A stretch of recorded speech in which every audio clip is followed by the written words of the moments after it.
Le connétable de Saint-Martin. Présent. Monsieur le connétable de Saint-Jean.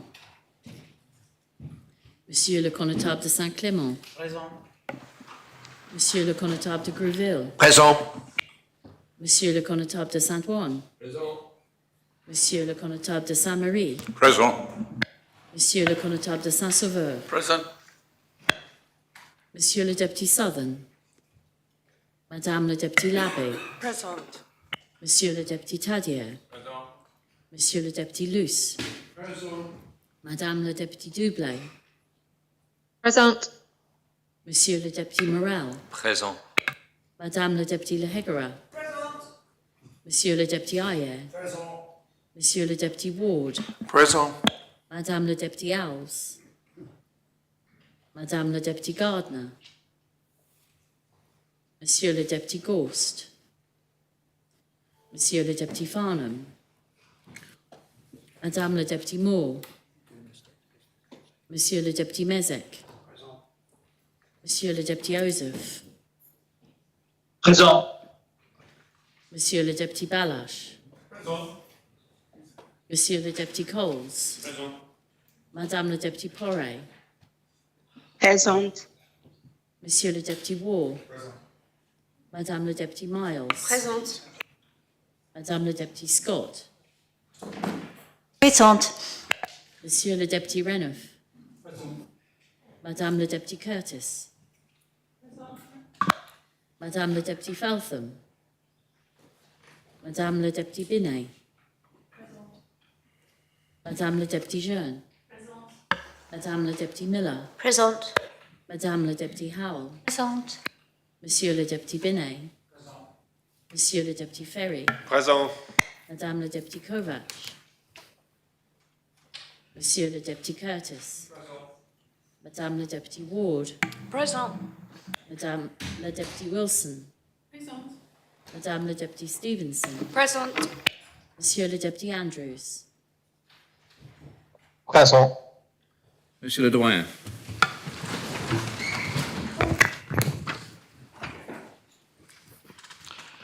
Notre aide soit au nom de Dieu qui a fait les cieux et la terre.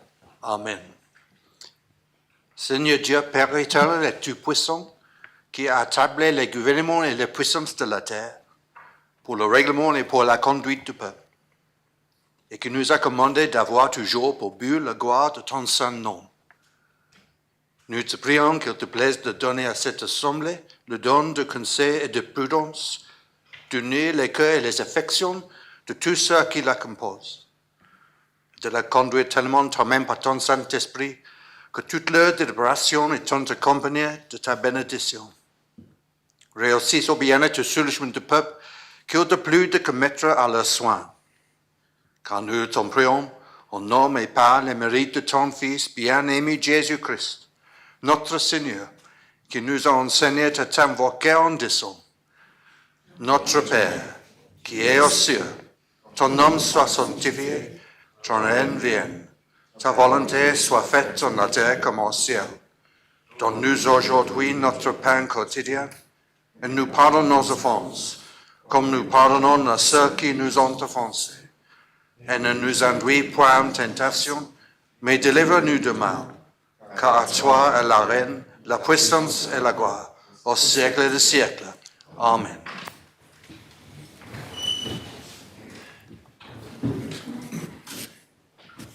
Madame la connétable de Saint-Laurent. Monsieur le connétable de Saint-Laurent est malade. Jurez que Madame la connétable de Saint-Laurent est tellement indisposée qu'elle ne peut pas assister aux États sans exposer sa santé. Malade. Monsieur le connétable de Saint-Jean. Madame le Constable de Saint-Jean is attending a funeral this morning and will be in as soon as possible. Members content to mark the connotative excusez. Excusez. Monsieur le député Southern. Présent. Madame le député Owls. Présente. Madame le député Gardner. Monsieur le député Ghost. Deputy. Deputy Gorves is in London for the state opening Parliament, so on state's business. Away on state's business. Monsieur le Deputy Farnham. Sir. The Chief Minister is also absent on State's business for the opening of Parliament. State's business. Madame le Deputy Moore. Deputy Moore has a problem to arrive. She's on the way. There is some traffic things. Members content to mark the deputy excuse. Excuse. Madame le Deputy Feltham. Present. Madame le Deputy Kovac. Deputy Kovac is on her way, but she is also delayed in traffic. Members content to mark deputy Kovac's excuse at the moment. Yes, excuse. Lisitas on constitué. So before we start proceeding tonight, I'll be away just before lunch to attend a funeral, so I'll be absent for. So apologise if I miss any votes. Thank you, Deputy. So may I say similarly, sir, I should be attending a funeral late morning, if I may, sir. Thank you, Connors. Sir, could I raise a point of order from yesterday? Yes. Can I do that now? Yes. Yeah, sure. It was an answer in response to, which the Chief Minister gave to me yesterday in response to a Quan question. I've been advised by the tenant at the Lido, whose comment is, I have a major concern for us in listening to his response, is that he claims that we have been informed that the site is being put out for tender in October. This is not true. We have not been informed of this. Is this a point of order? Is this a point of order? Oh, sorry, sir. I was just correcting his Well, no, that's not comment. a point of order. Okay. It isn't a point of order. How do I allow his commentary to be corrected, sir? Well, not in this way, by a point of order. Okay. We'll reflect on that, but not in a point of order in a debate. I thought you were raising a point of order in relation to the matter we're debating now. No, okay. Sir, Yes, Deputy. may I ask a question of the Attorney General in relation to the matter that is before us in public business at the moment? Yes, we resume the debate on P38. We have resumed it, and you may ask that question now. So could I, beg your pardon, could I ask the Attorney General whether it is a reasonable interpretation of the Education Law 1999 that all children up to the age of 16 are entitled to be provided with free education by the government? Mr. Attorney. So may I have a few minutes just to consider? Yes. Jules, you'll have your answer shortly, Deputy. Does any member wish to speak on the proposition P38 fully funded education, age 16 to 18? If no, yes, Deputy Jeune and Deputy Howe. Deputy Jeune. Thank you. I'll start off. And I'm reading a book at the moment with my son called The Magical Misfits. And it's a group of children who are into magic, and they constantly talk about misdirection. And that word popped into my head yesterday several times when we when we were debating this. I felt that was what was happening, misdirection.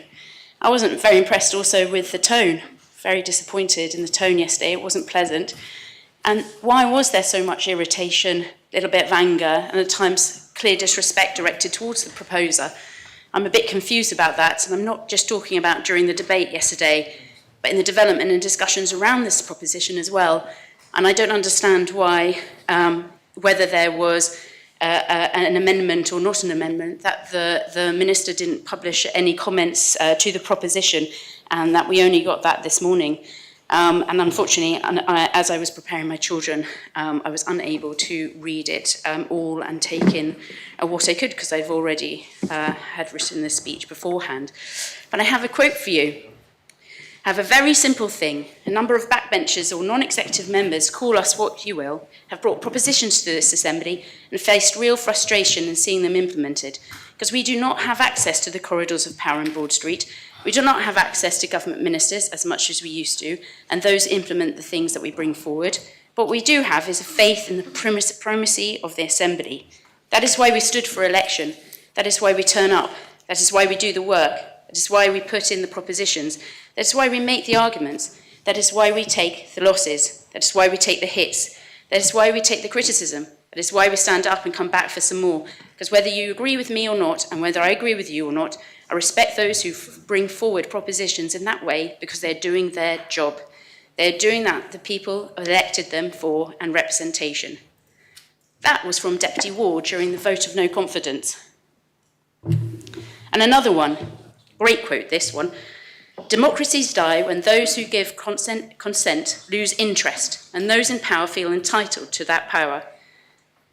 Reading those quotes back, I felt I was in good supportive company on the vision of how this new government would treat the Assembly and treat those new backbenchers. In good company. So I felt a little bit icky yesterday. That's a quote from my son. When we were talking about the magical misfits, something was happening, misdirection, bit icky. Because the tone was not impressive. And I heard Deputy Mezek, who has also done this before in another backbencher proposition, saying that he was bored. He was bored of somebody bringing those propositions.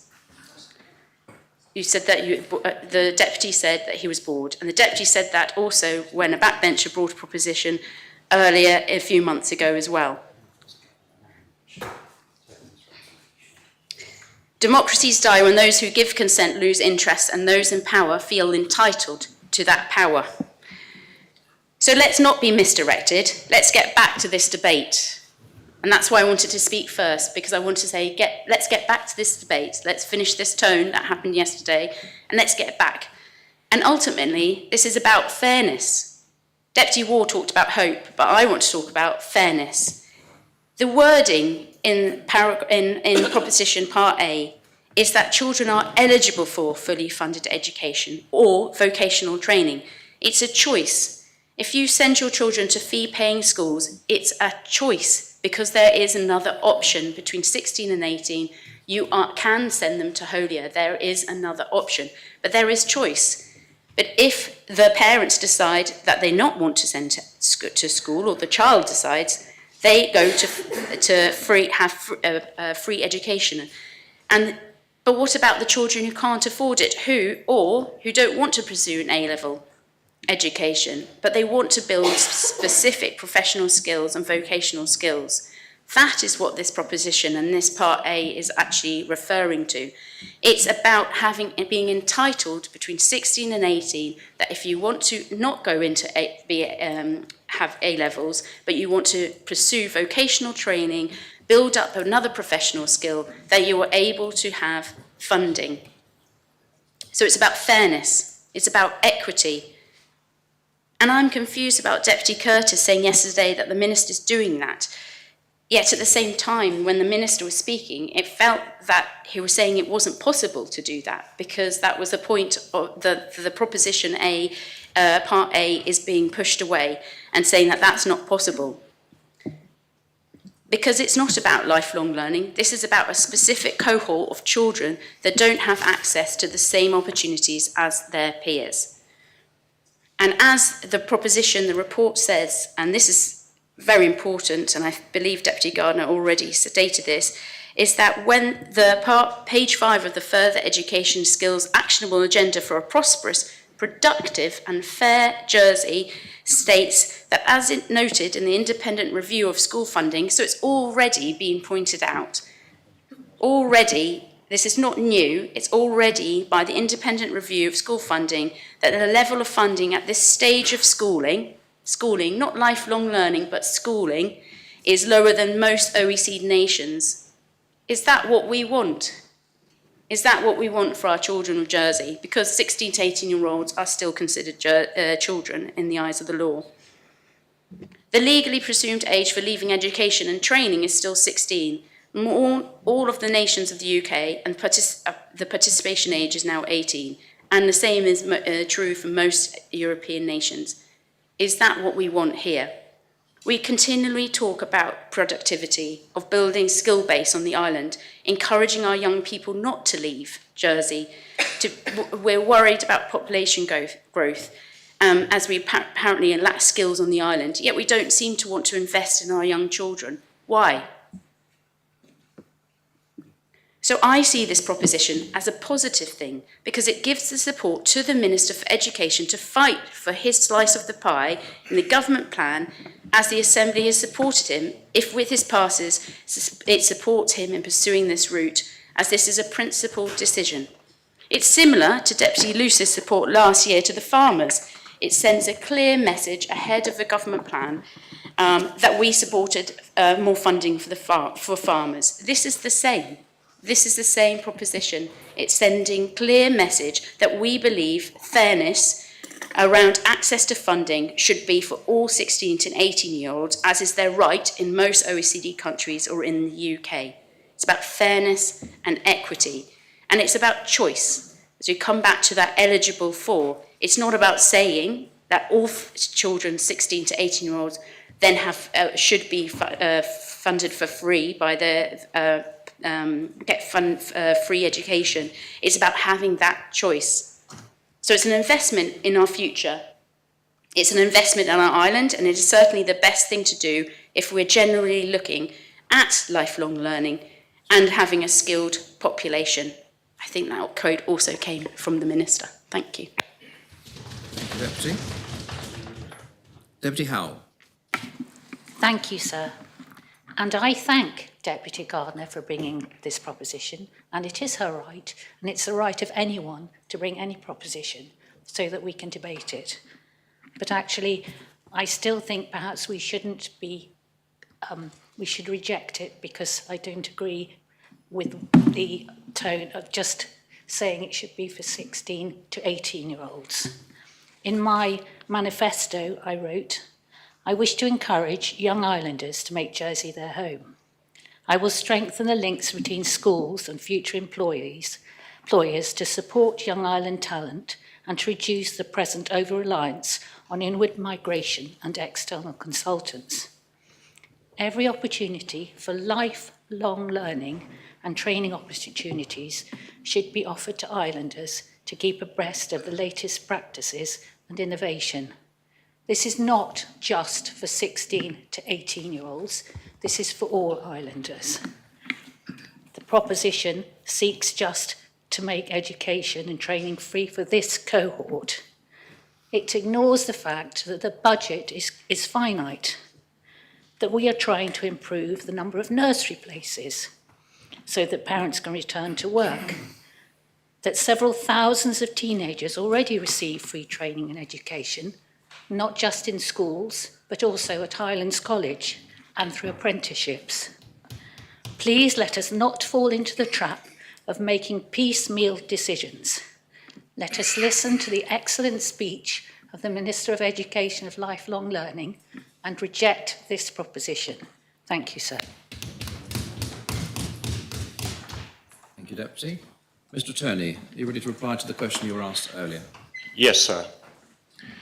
Sir, I was asked if it was a reasonable interpretation of the education law that children up to the age of 16 are entitled to be provided with free education from the government.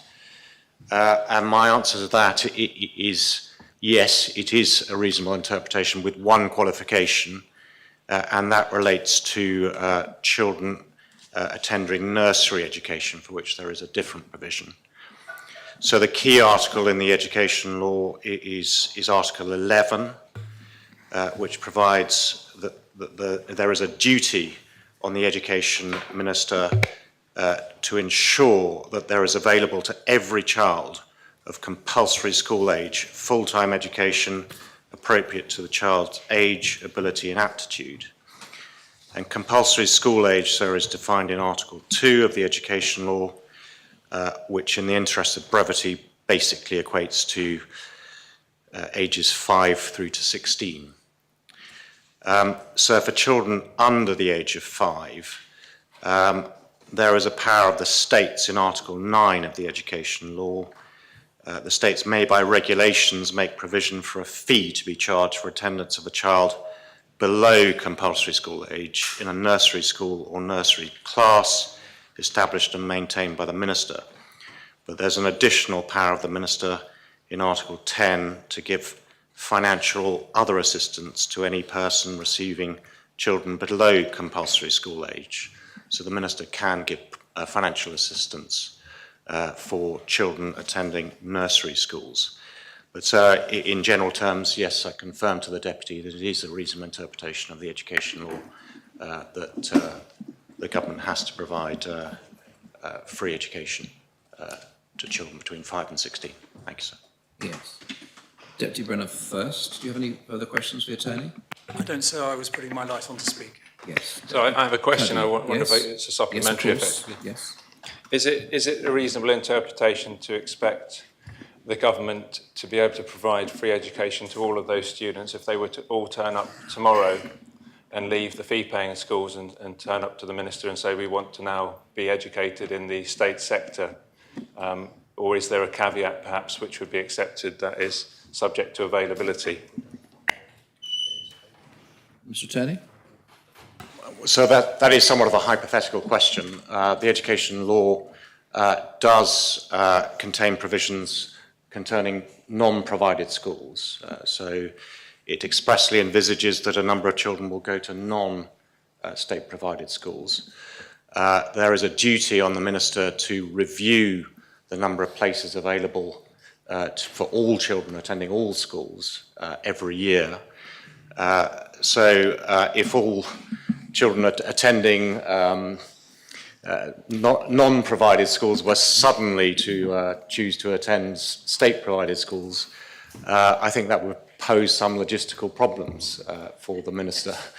But one would expect in practice that that wouldn't arise. And one would expect in practice that the Minister would have more notice of that sort of situation. But in any event, there is a duty on the Minister to review the number of school places available. And if he thinks that more need to be available, then he has a duty to consider providing more provided places to open a school. So Article 7 provides that the Minister, where it appears that a new provided school should be established, and that's part of his duty. So I think that's as far as I can take the answer. Deputy Scott, the Attorney, is this? Yes, it is, sir. Just to clarify the understanding, in terms of the content of education and choices, how does the law provide for that? Because I'm thinking if you've got a child who wants to be educated in Swahili and it's not being provided, or how does the law actually deal with the content in such, and how people, what is regarded as the appropriate education? You want time to consider this point, or? So I think I can answer it quite briefly. Yes, why? So the law provides that the Minister establishes a Jersey curriculum in consultation with the Jersey Curriculum Council. There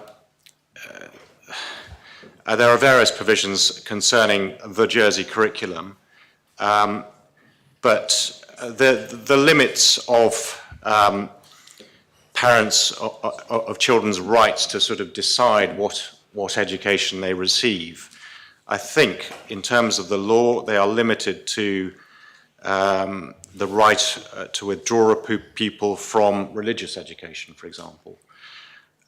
So a right to be educated in Swahili does not feature in the education law. The education is subject to a Jersey curriculum, which is agreed by the Minister after consultation with the Curriculum Council. Thank you. Deputy Renouf. Thank you, sir, and I'm grateful to the Attorney General for that clarification, the point of which I will come to in a moment. So as Deputy Jeune said, this is actually a very simple proposition, and it is about fairness. It aims to correct an anomaly that certainly I didn't even know existed until Deputy Gardner brought it to my attention, which is a difference in the way that people are funded, depending on whether they're doing academic or non-academic studies post-16.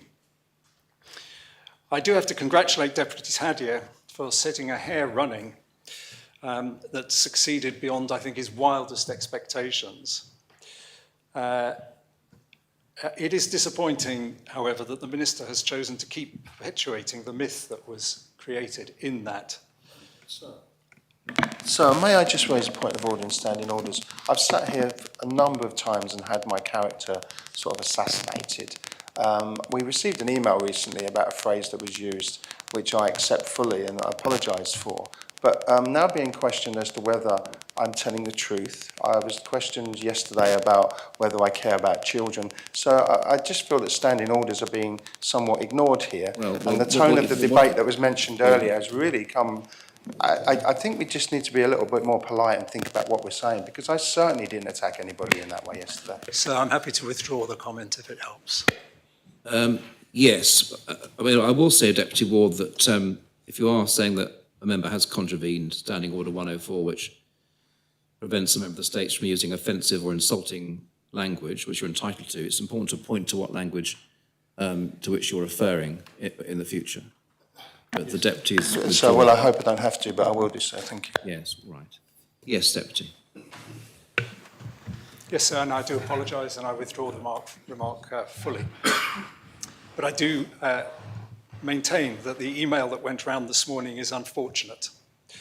The point of clarifying with the Attorney General this morning was to clarify that what the phrase entitled to means. It is a phrase that would apply or does apply, as the Attorney General says, to the current law in education up to the age of 16. And that does not mean that there is the possibility for people in private schools or fee-paying schools to ask the Minister to pay their fees. It is not interpreted that way. Because the law says it uses the same principle, the proposition uses the same principle about going up to the age of 16 that exists in going up to the age of 16. All students in Jersey up until the age of 16 are entitled to free education. That doesn't mean to say they're entitled to free private education, or any parent turning up at the Minister's door and saying, my child is entitled to free education, can you pay my fees at Victoria or Girls' College, would be told politely that they are indeed entitled to free education, and they are welcome to contact Le Canave or La Rocchia to find out about the admissions procedures to access that free education. As an aside, it's also the same principle in health. We're all entitled to free treatment in the hospital, but that doesn't mean we can bill the government for private treatment. So the hair that was set running yesterday, we can put back in its box. It is not the case that Part A of this proposition suddenly introduces the possibility that we will have to fund private education for 16 to 18-year-olds. It is simply extending the current concepts around what is understood for free education up to the age of 16 to the 16 to 18-year-olds. No new concept is implied. The problem at the moment is that the situation after the age of 16 is ambiguous. At the moment, there is no legal requirement to provide free education over 16, but in practice, the government fully funds all students who wish to stay in full-time education until the age of 18. This proposition extends, in Part A, the same principle to the 16 to 18-year-old cohort and ensures that apprenticeships, for example, are also covered. So this extends funding would extend funding to cover apprenticeships. And that's the point about fairness. Those of us who were lucky enough to go to school up to the age of 18 all took it for granted, I think, that we had our fees paid. But people who don't do academic qualifications are not all in that same category. They sometimes have to, in some circumstances, have to pay for their continued education. And this proposition attempts to correct that anomaly. And I think that is a good thing. And I think also that the Minister agrees with this. He certainly seems to agree with that principle. But as I think Deputy Jeune said, there is a sense in which he's trying to ride two horses here. On the one hand, he absolutely wants to achieve the things that are in this proposition, and he was very clear about that yesterday, that he has a long track record of supporting them, so there can't be anything wrong with the idea behind the proposition. He is in support of that. But on the other hand, he said yesterday that he has no idea, I think was the phrase, of where he'll get the money.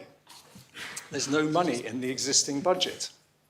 So it seems to me that both of these things can't be true. He can't be both wanting us to trust him to get it done and then to say that he doesn't have the money to get it done. I think the logic of what he said in his speech, it seems to be something like, I really want to do this, I believe in it, but the truth is the money isn't there, and I don't think there's much chance I'm going to get it. So this brings us to the reason why we have propositions in this assembly. It is, as again, I think Deputy Jeune basically said, it is to force the issue. And most critically of all, it takes the personalities out of it. We don't have to rely on the ministers whose intentions are undoubtedly sincere, because we know that politics can derail good intentions. Promises can't always be kept. Politics is like that. We had two examples of it in the Assembly yesterday. The Housing Minister confirmed in answer to a question to me that he has no plans in this term of office to bring any measures forward to tackle empty homes. Yet the Reform Manifesto in its Housing Crisis Action Plan said that Reform would, quote, tax homes which are left empty for too long. The Social Security Minister said very clearly that, also in answer to a question, that she does not intend to take any action on 0 hours contracts. Yet her party manifesto says that, quote, we will introduce further restrictions on the exploitative use of 0 hour contracts. I don't doubt Reform's commitment to the policies in their manifesto any more than I doubt the sincerity of Deputy Ward's commitment to lifelong learning. But politics gets in the way. I'm actually impressed with the compromises that Reform ministers have made for the collective good of the government. I'm sure they've looked around the table, noted that they are surrounded by small state, low tax, centre-right fellow ministers and recognise there are limitations on what they can achieve. And that's fair enough. That's a welcome accommodation with the realities and compromises that come with power. But it also means that those who are not in government are entitled to push the government to rearrange their priorities. That's what propositions can do. And the point about a proposition is that it outlasts a minister.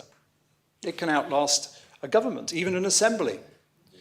It is there until it is put into effect or rescinded. Think of the Public Service Ombudsman or the £10 million for affordable housing. The point of a proposition that is passed by this assembly is that it makes a formal commitment.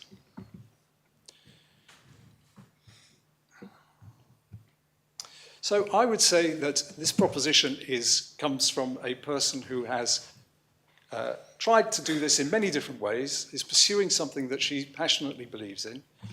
It does ask something of the minister in part A. It asks a commitment. It asks for a commitment, and then in parts B and C, it asks for the consequential actions to make that commitment real. It does ask the minister to find, through the government plan process, monies that he might not otherwise get. That's the kind of thing that propositions like this do. They give power to a minister to go into a debate about the government plan and say, I've got the assembly behind me on this. The assembly voted for this. It's an assembly commitment. And I know that Reform Jersey ministers have used that argument very effectively since they've been in government. And they have very diligently pursued the decisions around, for example, the living wage. Another example of a proposition passed by this assembly that has lasted and has had force because it was a proposition passed by this assembly. It gives power to a minister to do things in government. That is the point of a proposition. So the hair that was set running is irrelevant, as we have discovered from the Attorney General. This proposition does not open any can of worms. It simply asks for something that has been fought for some time, and it says, now's the moment, now's the time. We want to do it now. And I hope that we take that decision now. We show that we do believe in that basic fairness, and we support a policy that I think in the island as a whole would be received with great warmth and support. Thank you very much indeed. Thank you, Deputy. Does any other member speak on the proposition? Deputy Coles. Thank you, sir. Just want to bring this back to the Part A part, because I had a conversation with Deputy Gardner while I was away with the election observers missions, because there is that part of Part A where it mentions fully funded. And I think this is the bit I think a lot of people are getting hung up on, and where we look at what the obligation of government would be and then how that then impacts onto Part B. That fully funded, again, it's this question, where are these students going and what is that funding going to look like, and where does that funding come from? Because as was more eloquently mentioned by Deputy Mezak earlier in this debate, that understanding that model of fully funded, where does that sit? And that's why Part A, because I sit there and I look at it, it's like, but what if the course that somebody wants to do isn't viable? But we've then agreed that it actually has to be fully funded. So actually we might be putting on a class for maybe 1 or 2 students, rather than a classroom which should actually have 20 or 30 students to make it financially viable. But we've committed to fully funding their education for this on a single item. And it's a shame, because I don't actually have a problem with the principle of Part C, because we should be committing to allowing anybody to participate in full-time education up to the age of 18. And there's actually very much the fact that the Minister has already committed himself to this. It was part of his promise when he was stood for Minister of Lifelong Learning. He even answered it in a question without notice from myself, because I asked around the fact that education doesn't suit everybody in the same way. We all learn very differently, be that vocationally, be that academically, be that more practical, hands-on in an apprenticeship style, where that's actually maybe not a formal written qualification that comes out at the end of it. And he said in his answer to that it is absolutely something that he has to look at to make sure we get that balance right. So I think Part A becomes very, very difficult to agree with and to vote through. And it's a shame that the Deputy didn't bring her own amendment, because I think that would have been able to support this proposition on itself. But unfortunately, as it's now been projected, that I'm afraid that I can't support this, sir. Thank you. Thank you, Deputy. Does any other member speak on the proposition? Deputy Stevenson. Thank you, sir. And I will be reasonably short, but I'm quite glad to follow Deputy Coles there, actually, because one of the questions I would like to ask the proposer is if she will take this proposition in parts. And I understand, as I read it, that perhaps Part C could be taken separately to the others. And given the comments made just now by Deputy Coles, I think if we are to look back at the amendment basically took out Part A and rejigged the Parts B and C. So I would urge members who do feel similarly to Deputy Coles to actually consider voting for Part C, which refers to a review on this matter, which yesterday it sounded very much like the Minister was already very happy with undertaking that work. The other point that I would like to make is that government uses its own interpretation to implement the decisions of this Assembly all the time. We see it time and time again. And I'm fast trying to learn the art of bringing a proposition to this Assembly that is tight and clear, but provides government with just enough flexibility to say, okay, but we can kind of do this our own way. And then there might be more of a chance that you might be able to get it through this assembly. It really is an art form, and I'm sure those members who've been around a long time, much longer than I, know exactly what I'm talking about there. Two recent examples of exactly where government has used interpretation, because let's not forget that if a proposition is passed and it asks a minister or government to do something, the power is in the hands of the government.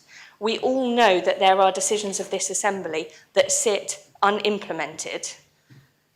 And time again, people are chasing those decisions all of the time.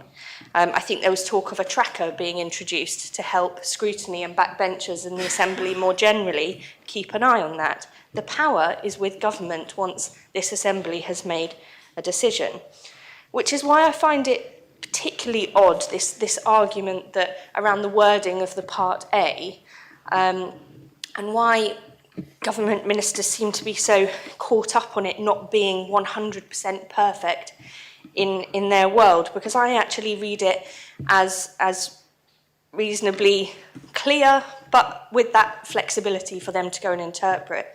And as we've heard from the Attorney General, from Deputy Renouf and others, the wording is, it is not tying anybody down to funding private schools or fee-paying schools for 16 to 18-year-olds.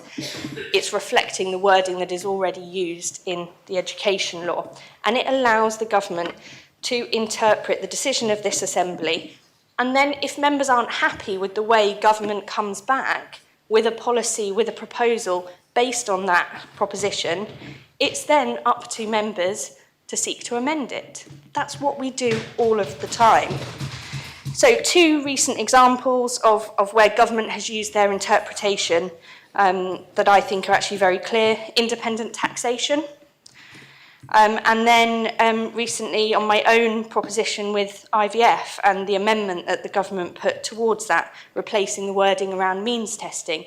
There were members who came into this assembly that day, some of them government ministers, absolutely certain they'd been promised the wording did not mean that means testing would be part of the proposals coming forward. But we did then hear from the minister that it would be, there was the potential for it to be. And that's fine. That's the way it was going.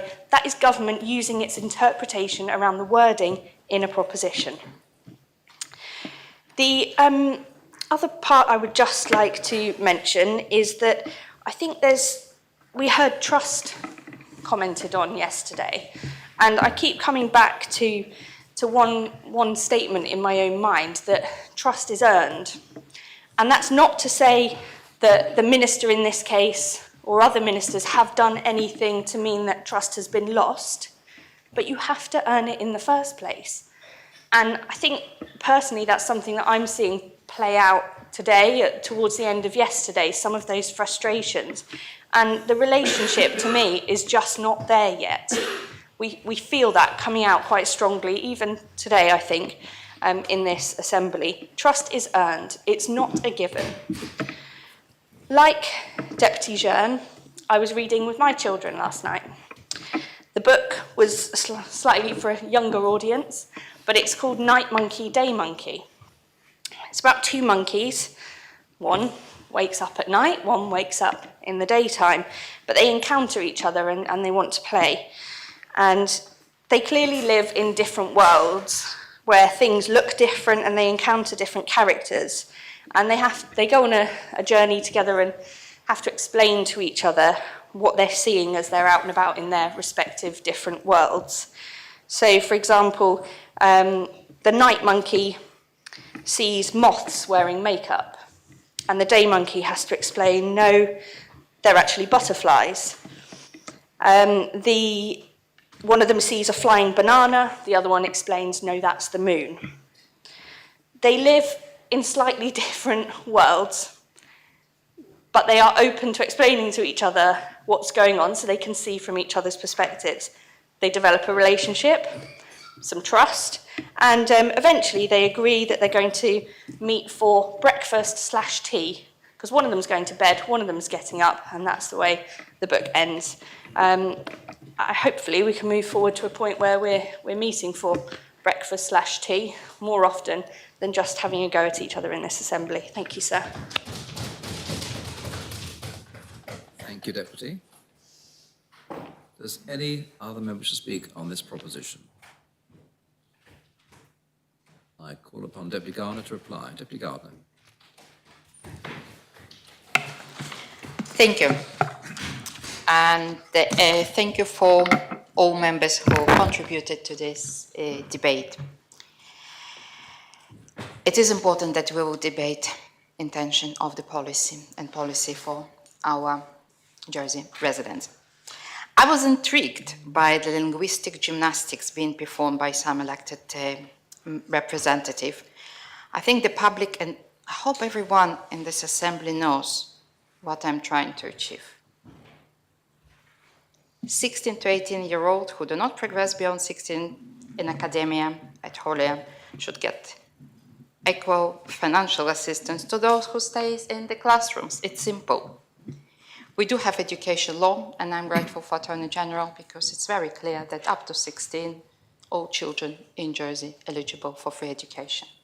And this proposition asking to extend participation age to 18, in line, as Deputy John and me and others mentioned, with most OECD countries. Is this what our public deserve? This is what our children deserve? They're still children at 18.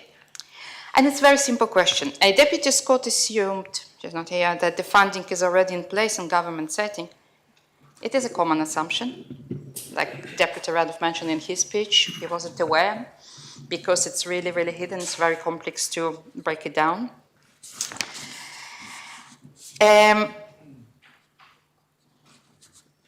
It was an email that received that it was a sudden change. Actually, I also faced sudden change a couple of days ago because, as Deputy Coles mentioned, we did have a discussion.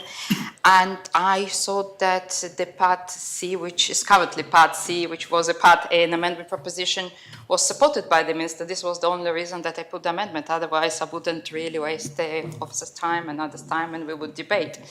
So, again, I think it's really good that we cleared out what is Part A, what an intention, and it's clear that Assembly doesn't want to support private school, and we don't need to support private school, but we debate the policy intention. Some other members approached me, and I'm grateful for Deputy Coles and Deputy Stevenson who raised it, and I would take these propositions, these paragraphs in different parts, Part A, Part B, and Part C. If members feel that they wanted to support amended proposition, I think the Part C, it's what the amended proposition would be telling. It was just Part A, and members welcome to support if they don't feel confident with Part A. The questions that were asked in this assembly are valid questions, and I'm grateful for Deputy Alex Curtis, who also raised these questions, and I think it's important to emphasize that all small details that you ask must be and could be developed during the developing of the policy, during development of the law. It will be brought back to the Assembly, and each one of us, members, can bring the amendments. No child should left behind as a second-class student because they do not fit into tidy, predetermined education box. And this is what's happening now. From the written question answer, and you can go through the written questions that I asked, 14 children didn't go to apprenticeship to the vocational education this year because the 650,000 of the tracker that subsidized apprenticeships and giving only 1,300 run out. Deputy Ward mentioned 900,000 in the speech, in the letter, in the email this morning, and 900,000 was put not by me, by my predecessors, which I am very grateful. Senator Valois, Deputy Wickendan, and Deputy Masson, they worked hardly, and I continued their work because they didn't have time, and we didn't have time to put a new funding formula for vocational education. It was a lump sum that put for 4 years to allow to somehow to survive. But in 2022, I received, with this 900,000 in place, submission as a minister I cannot bring it to the Assembly, but it can be viable, that I've been asked to raise charge for employers to 2,000 for 1,000 because we're running the deficit. And I said, I believe the government need to pay, and I started to develop an apprenticeship scheme that I wasn't able to deliver, but I know that we are missing, if we're talking about 16 and 18, we're missing just under 1 million to make sure that all our young children between 16 and 18 in government setting, because it's in Highlands, and in my actionable agenda, I published that all apprenticeships delivered in Highlands, continue Alex, Deputy Curtis, they can be done. So, being selective about subjects, it's another comment, and course starting at 16 to 18, otherwise dropping out of education, I don't believe it's right, because we do pay for A-levels in arts and dancing, and we do pay for high education in arts and dancing. And I believe that also young people who would like to do art and dancing at Highlands should be fully funded. But again, I believe that Minister needs to bring it back to the Assembly, and we can have proper debate on it once again. Now I'm going to, Deputy Mazek describe this proposition as waste of time. Deputy Mazek, as a backbencher, brought the largest number of amendments to the government plan, with the Deputy Ward coming second. And I don't believe that anyone called them that time wasters at the State's Chamber. I certainly did. I didn't call that any of the amendments that Deputy Mazek brought was waste of time. But what I can promise to the Assembly, that I'm not going to create a poster style reform with the names, as Deputy Curtis asked me not to do. I'm not going to do. The names will be in the public domain. And I believe that people will know it will stay there forever. I'm not sure what will be the article. For me, it was lots of promise and confidence. It's not about promises and confidence. I told several times to the minister that I believe he's a minister. I believe in his passion and in his. I do have confidence. It's not about the personalities. It's about the Assembly decision. We did vote on common strategic policy, and as Deputy Hall, she is not in the State Assembly, mentioned, I do believe that we need to provide long life opportunities for all residents, regardless the age, but we also heard there is really limited funds. So we need to start somewhere, and at least the first small step that can be done to fix the unfairness that currently exists for 16, 17, and 18. Now, go to the young person 17 who didn't go to Holy but wanted to go to vocational education, and the tracker money ran out. So once the tracker money ran out, the person was told, oh, you have a next year. So 1 year, do whatever you want to do. Is it fair? It's existing now, and it's possible to fix now. I don't believe that anyone seen in the common strategic policy equal funding for 16-18. I don't believe that we've seen ministerial plans. Actually, we know that we will not have ministerial plans. We know that we'll have departmental plans. We are 7 months inside. And plans are important, but Assembly decision, and this is bringing back to the primacy of Assembly, is important. I'll not take longer. I would like to members asked to reflect on 2 things that happened recently and to make a decision about the primacy of the Assembly. Since the new government, there are 2 things, lots of things happened, but I will bring 2 things. Therapeutic Children Home.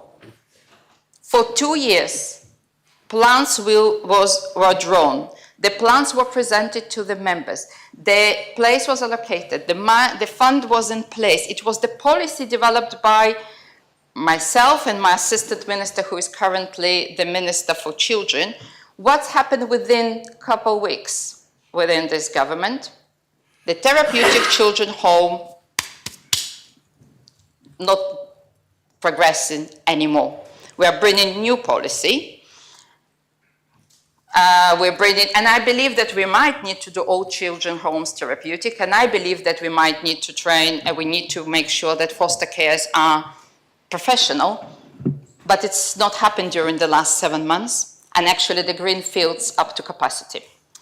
But it's nothing to do, it wasn't assembly decision, it was the policy decision.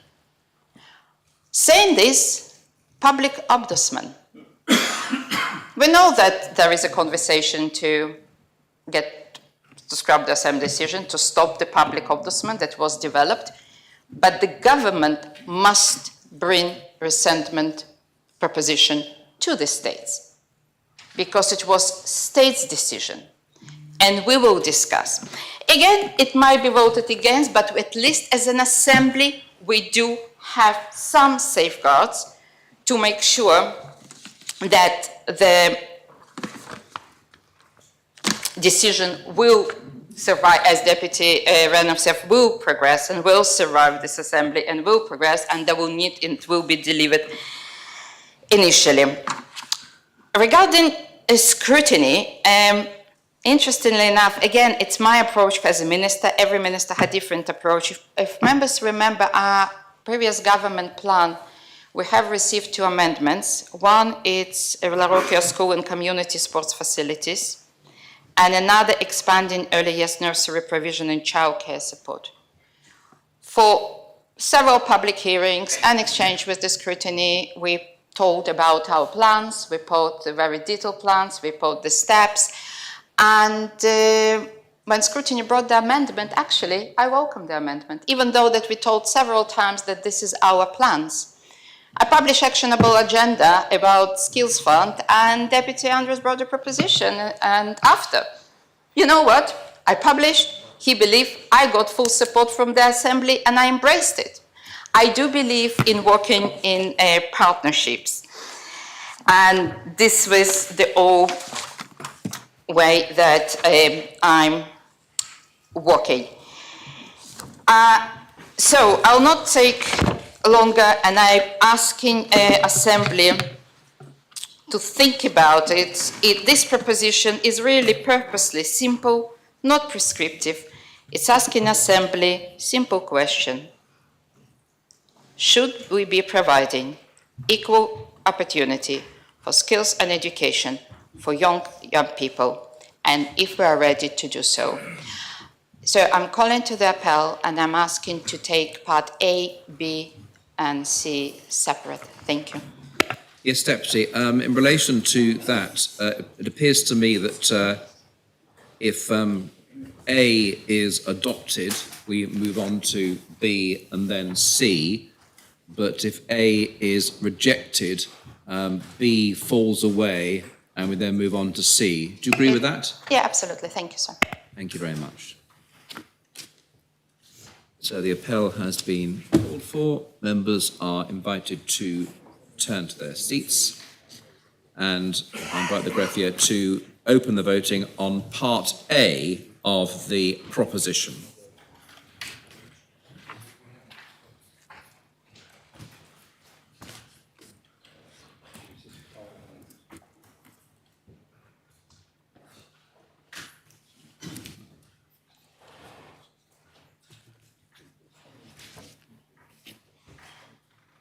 If all members have the chance of casting their votes, I ask the greffier to close the voting.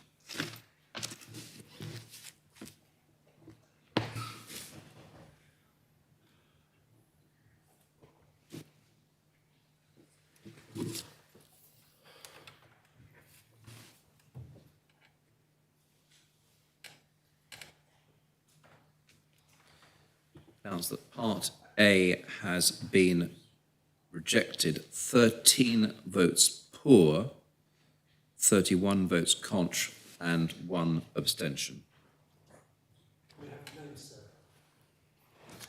Yes.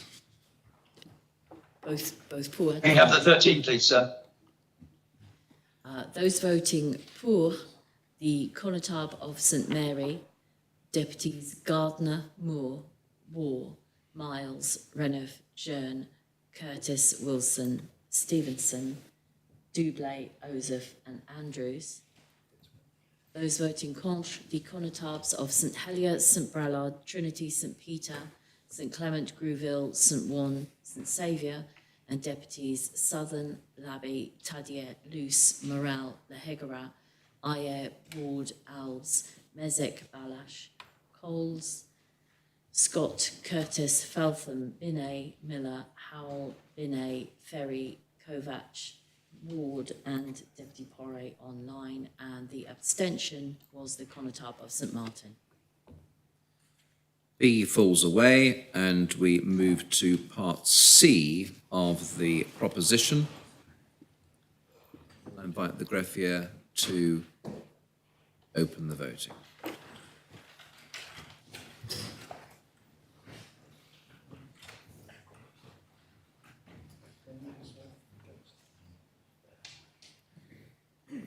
All members have the opportunity of casting their votes. I ask the greffier to close the voting.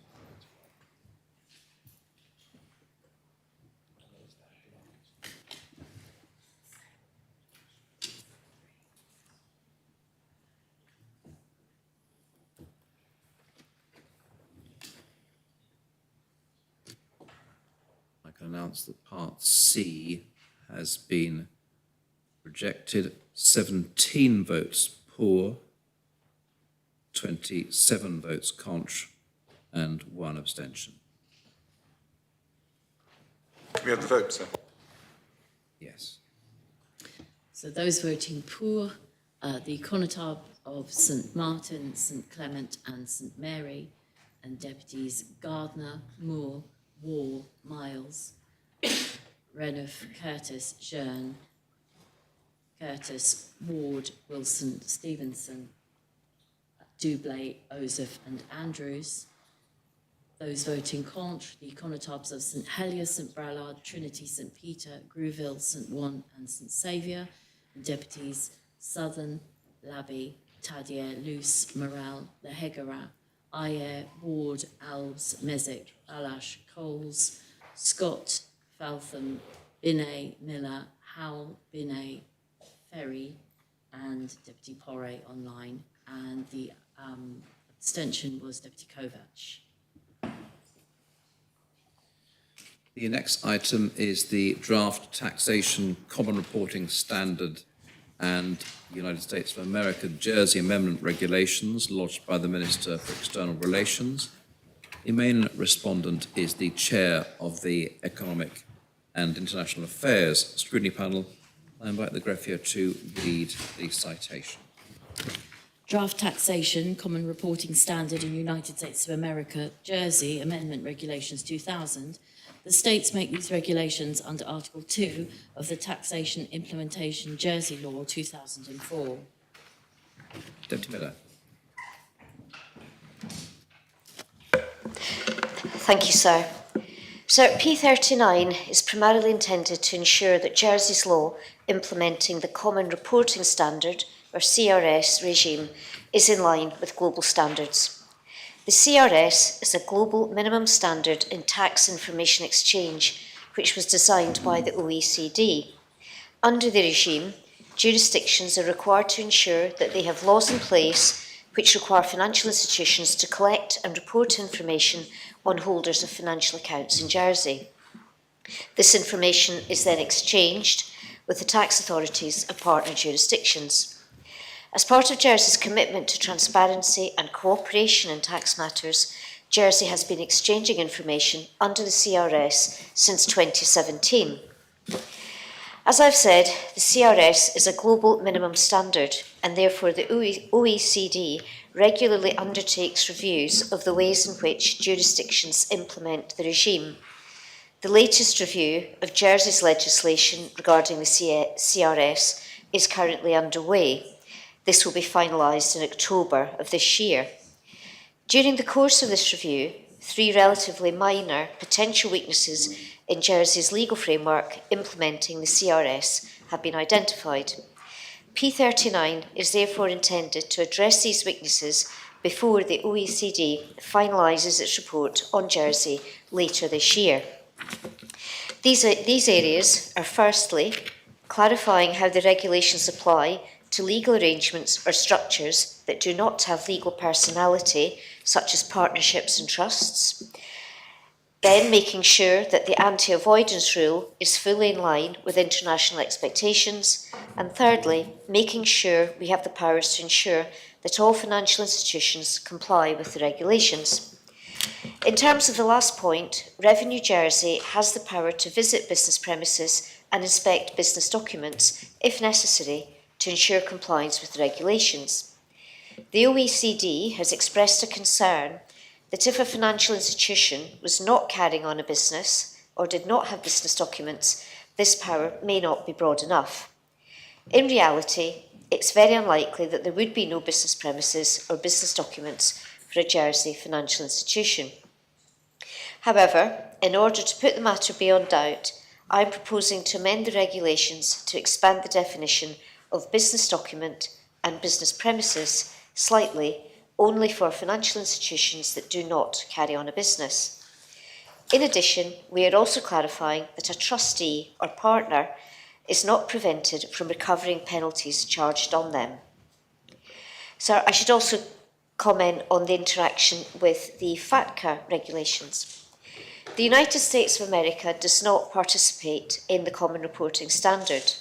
Instead, it operates a very similar regime known as FATCA, or the Foreign Account Tax Compliance Act. In fact, the OECD took the United States FATCA rules as a basis when designing the CRS.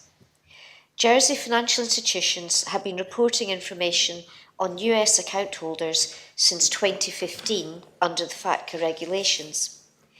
Because the two regimes are so similar, and the CRS and FATCA regulations are almost identical, P.39 proposes for consistency to make the same changes to the FATCA regulations as are now being proposed to the CRS regulations.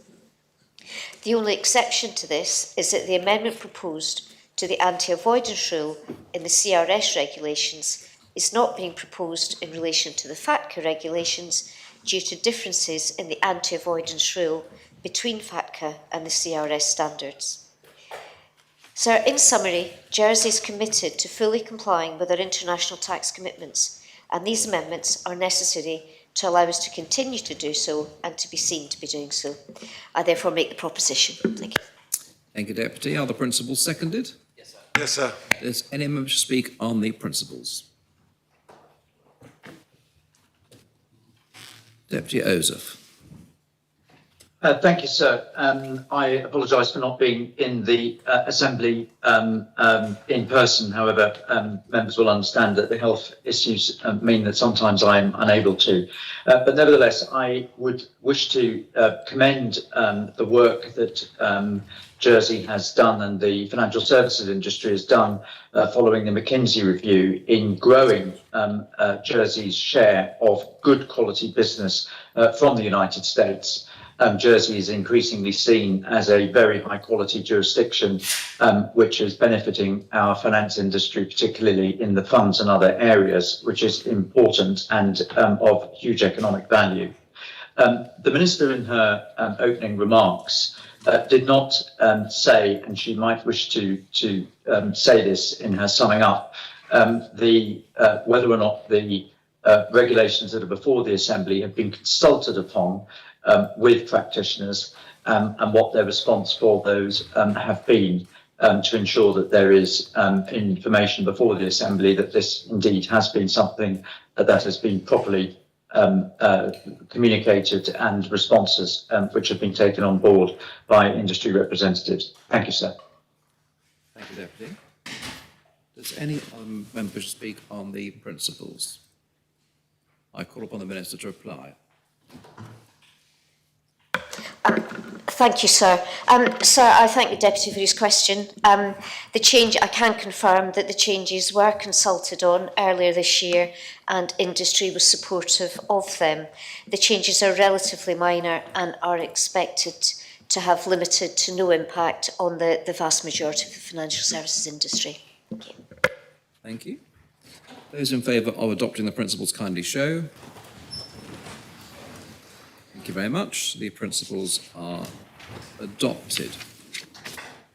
In the absence of Deputy Taddier, Deputy Wilson, can you confirm whether or not the Economic and International Scrutiny Panel wishes to scrutinise this matter? No, sir. Thank you very much.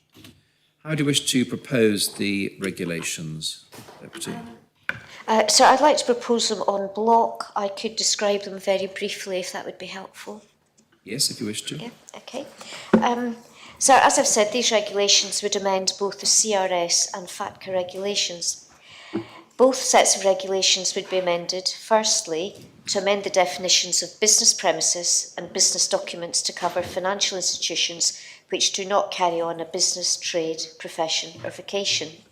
This will ensure that the necessary powers are in place to satisfy the global community that we can enforce the regulations for all types of financial institution in Jersey.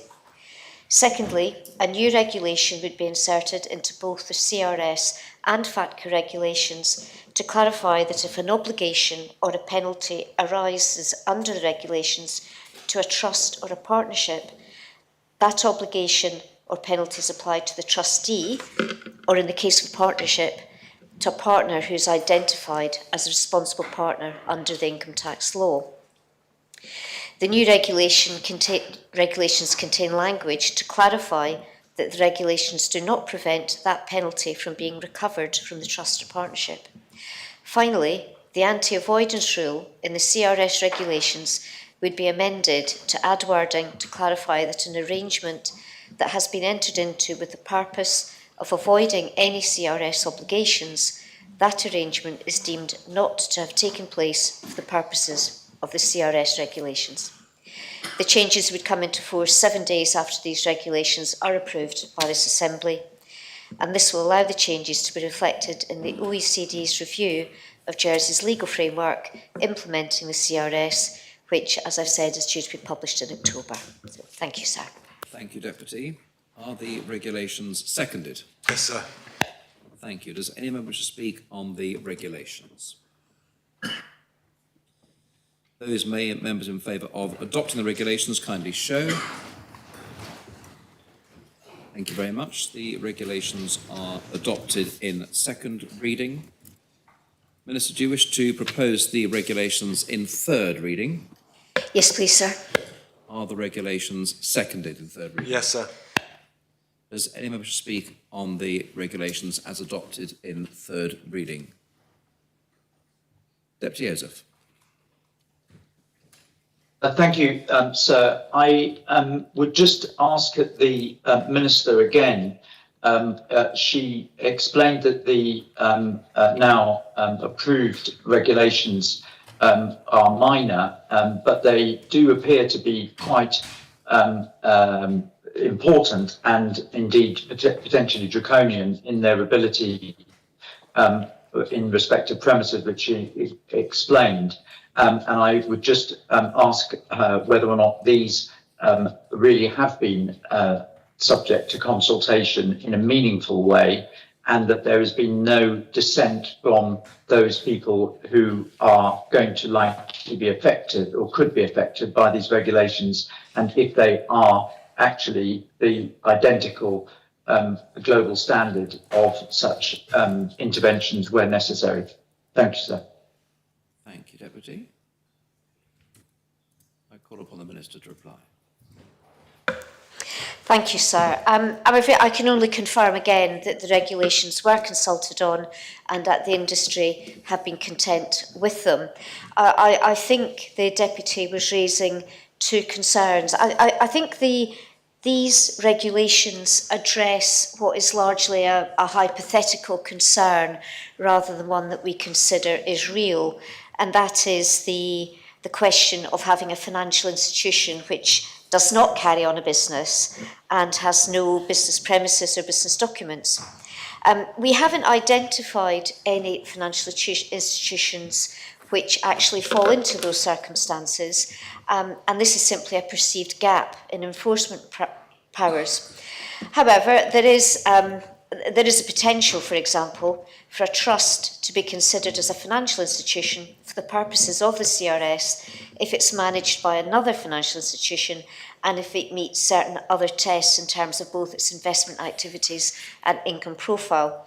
The overwhelming majority of trusts, however, are clearly a financial institution, and this is really likely to affect a very, very small number of situations. I would also just clarify, the Deputy suggested these powers were draconian. The powers of Revenue Jersey already exist for all other financial institutions. There are very clear rules under which Revenue Jersey may enter premises, and there are close controls on those circumstances, what they can enter premises for and what they can use their powers for. And any officer who overstepped those rules would, of course, be breaking the law. So I am content, sir, that these are not hugely significant for the industry as a whole. The industry is happy with them, and I don't believe we will be seeing the comptroller turning up at doors at dawn demanding to look at documents. Thank you, sir. Thank you. Those in favour of adopting the the appel appel has been called for. Members are invited to return to their seats. I ask the greffier to open the vote.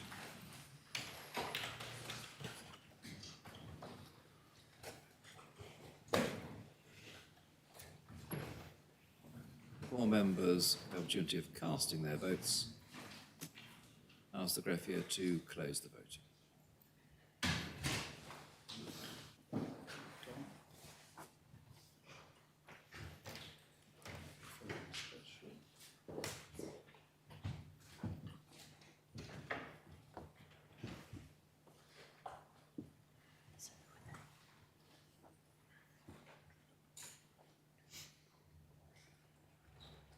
I can announce that the regulations have been adopted in third reading. 41 votes for, no votes contra, and 1 abstention. Yes. Deputy Ozef abstained. The next item is new healthcare facility programme lodged by the Hospital Review Panel. The main respondent is the Minister for Health and Social Services. I'll ask the greffier to read the proposition. The states are asked to decide whether they are of opinion, A, to request the Council of Ministers to bring forward a standalone proposition seeking the States Assembly in principle approval of the funding proposals for delivery of Phase 1 in respect of the new healthcare facilities programme, in order that the funding proposals may be debated before the draft government plan 2025 to 28, and B, to request the Council of Ministers to ensure that prior to the debate of any proposition in which the States Assembly's approval of the funding new healthcare facilities project is sought, the indicative costs associated with future phases of the new healthcare facilities programme are presented to the Assembly. Deputy Renouf. Thank you, sir, and I would like to thank the Assembly again for agreeing to shorten the lodging period so that this can be debated at this sitting.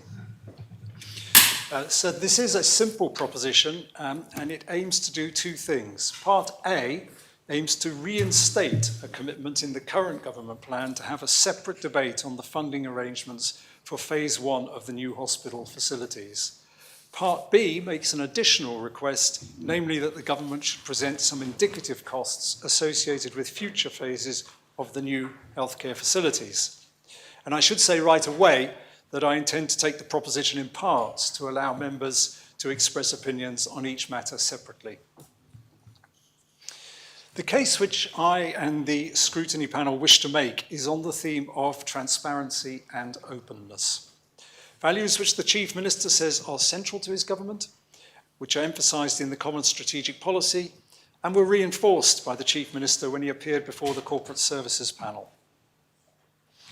So even in its reduced form, the acute hospital at Overdale is the largest single capital project on which the island will probably embark. It is a multi-year commitment that is essentially irreversible. It has implications for revenue spending, and it is also predicated on future capital spending on other health facilities which are no longer included at Overdale. In total, the capital spend of all the healthcare projects is likely to be well over £1 billion, spread over a number of years. In short, in terms of financial commitment, the new hospital facilities are of fundamental significance for the financial future of the island. It therefore surely makes sense that they should be subject to the fullest possible scrutiny, with the Assembly given the clearest opportunity possible to understand and examine them. The central argument behind this proposition is that it is not possible to fully understand and then debate the funding proposals for the new healthcare facilities in the context of the government plan debate. Up until the last few months, this would have been an entirely uncontentious statement.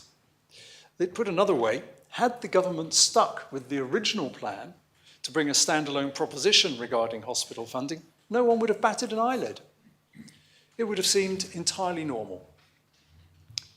Our contention as a panel is that the original intention to hold a separate debate is still valid, and nothing has changed to merit changing the plan. This is particularly the case because of a second point. This Assembly has never explicitly debated the financing of the new hospital facilities, or indeed the multi-site strategy. There was a ministerial statement, but that is not subject to amendment or a vote. As far as funding is concerned, the current government plan that was passed last December included a relatively small provision for this year of £70 million, but the strong expectation was that much more detail on future funding would be forthcoming. The government plan included the comment, the financing strategy for the full costs of the acute facility will be included in the outline business case and be included in the proposition planned for summer 2024. In other words, when we debated the government plan, the financing strategy was not in place, so it can't have been debated. It is surely important that the financing strategy for the biggest single capital project in the island's history is given a separate debate. The strategy of breaking the hospital programme down into phases has already been accepted by implication by this Assembly when it agreed the last government plan, although it has never been formally debated. However, accepting the principle does not give carte blanche to wave through all budgeted expenditure from this point. It is incumbent on this Assembly to examine the government's proposals thoroughly, and for that we need clarity and time, the clarity and time that would come from debating a separate proposition. I would like to make very clear that P.43 is not intended to delay proceedings. As a panel, we are as acutely aware as everyone of the need to make rapid progress on modernising the island's healthcare facilities. A point we have made to the Minister in the scrutiny meetings that we've had with him. Passing P.43 will not delay matters. Indeed, if anything, it would speed them up, in that any amendments or issues that arise in the government's hospital funding proposals will be dealt with before the government plan debate, and should the Assembly indicate a desire for change through that separate debate, ministers will then have a chance to modify the government plan by amendment so that everything is wrapped up nicely by the end of the year. So why can't the funding proposals be properly debated during the government plan debate? There are only two ways in which hospital funding can be scrutinised through the government plan. First, via amendment, and second, in the debate on the substantive proposition after all other amendments have been debated. Looking at the amendment route, it's worth remembering that last year there were more than 30 amendments to the government plan. As I recall, none of them were concerned with the new healthcare facilities programme, and therefore there was no debate during the amendment stage. It's not surprising. Members were expecting a fuller, separate debate this year in line with the government plan debate. It's a government plan commitment, sorry. This time around, if we do have amendments to the hospital funding part of the government plan, they will be buried within days of debate about other matters. The material relevant to the debate will also be buried within the whole government plan. Even before the debate, members may struggle to find all information they need in the government plan, since relevant information may be spread across the documentation. In the debate itself, we will be constantly thumbing through copies of the government plan to find the sections we need. It's unwieldy. It's a bit like when you're served too much at dinner. It's hard to appreciate all the constituent parts. Things get lost. One's palate becomes dulled from the sensory overload and from the sheer volume of what's on the plate. It becomes indigestible. Some items hardly get touched. So, we should be aspiring to the highest standards of openness and transparency for a decision of this magnitude. A debate conducted within the government plan decision will not be as transparent as a separate debate.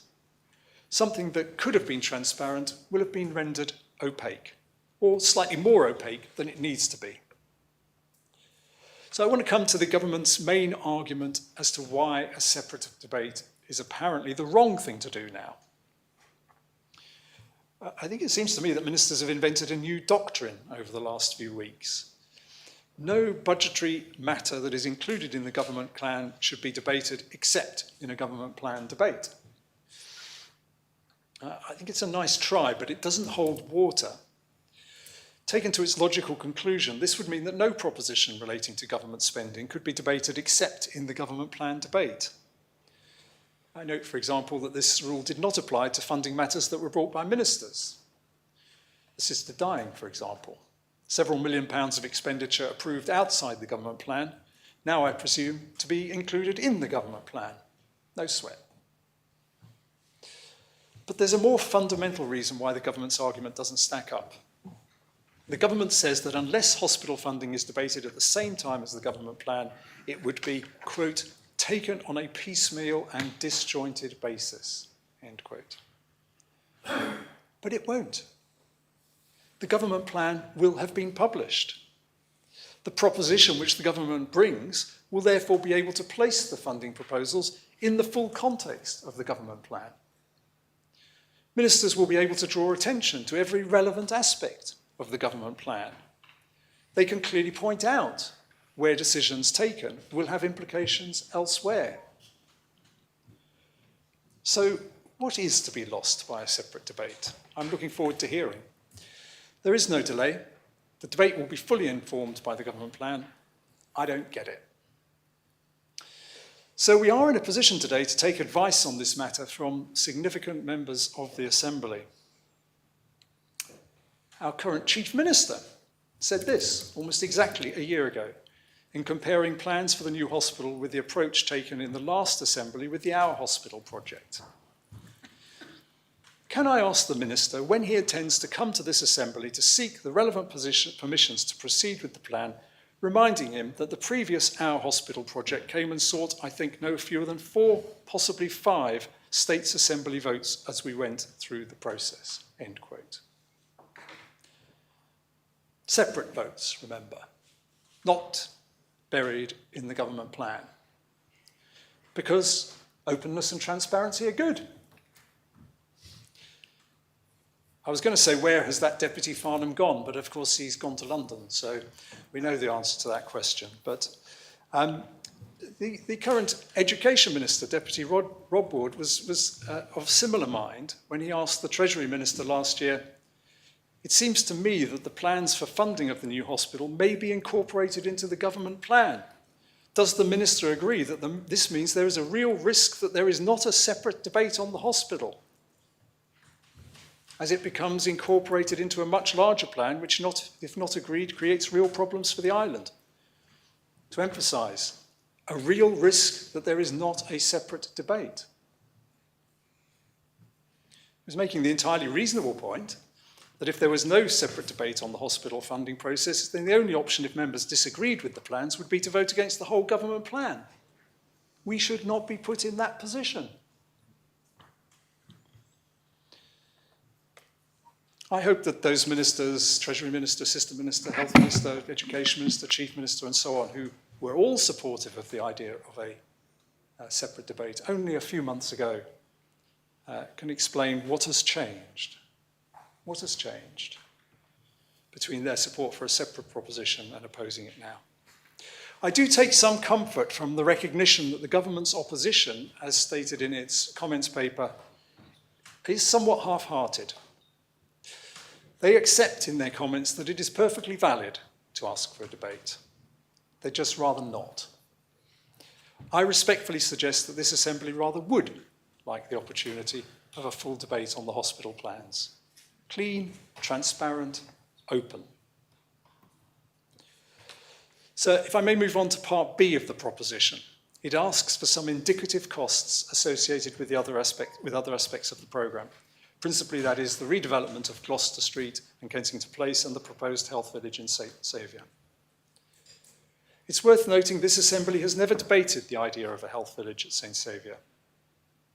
It's been presented in a report, but no cost has been put on it. No health strategy has been brought forward to justify the idea.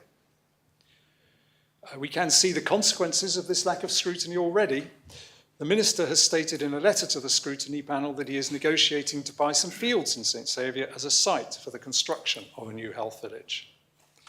That was authorised through last year's government plan, although I doubt many members realised that's what they were approving when they voted for the government plan last year. This year, no doubt, the government is going to be asking for millions of pounds more to be spent on the other sites, and I think it would be appropriate that we know a little more about that. Good government demands that we have more information than has currently been presented.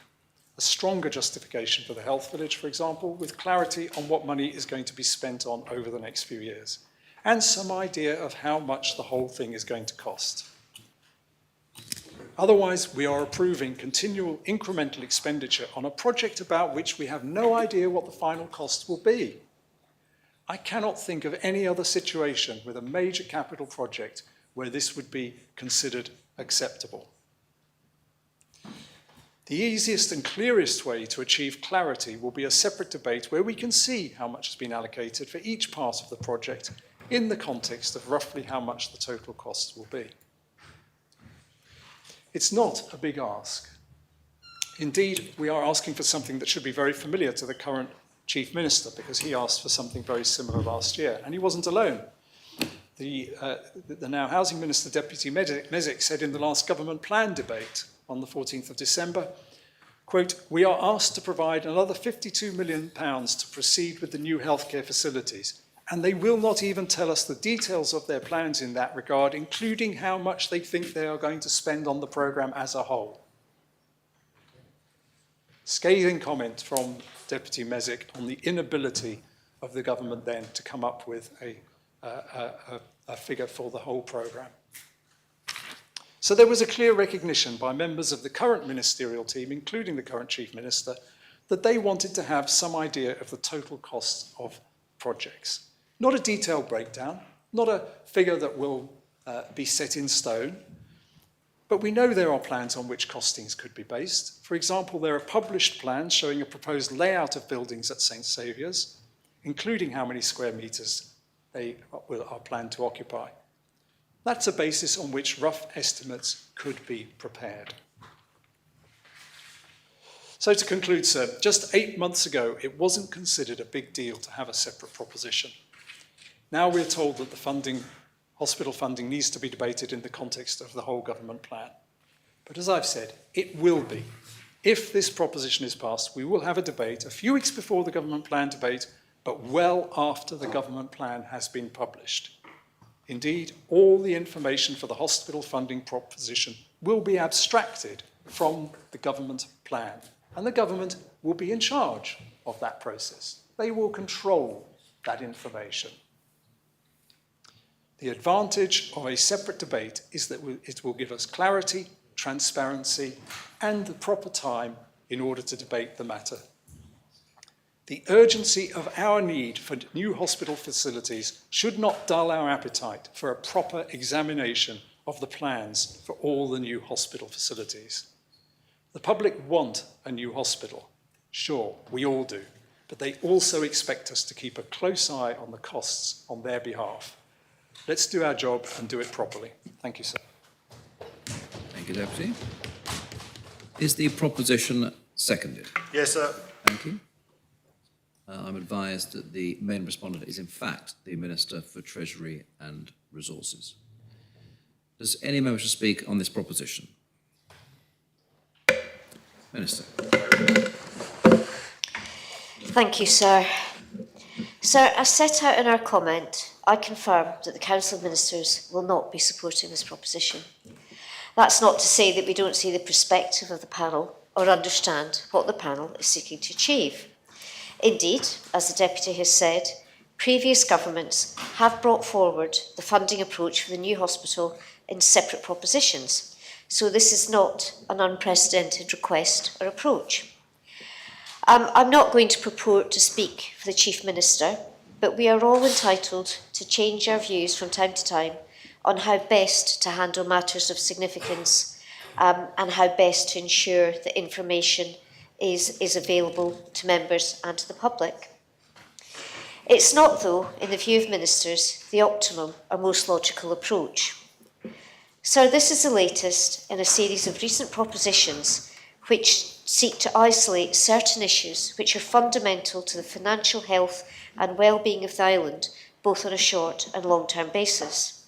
Such issues are properly matters for a budget or government plan debate, where things can be viewed holistically and fully. This is exactly why we have a government plan process and a long debate in this Assembly.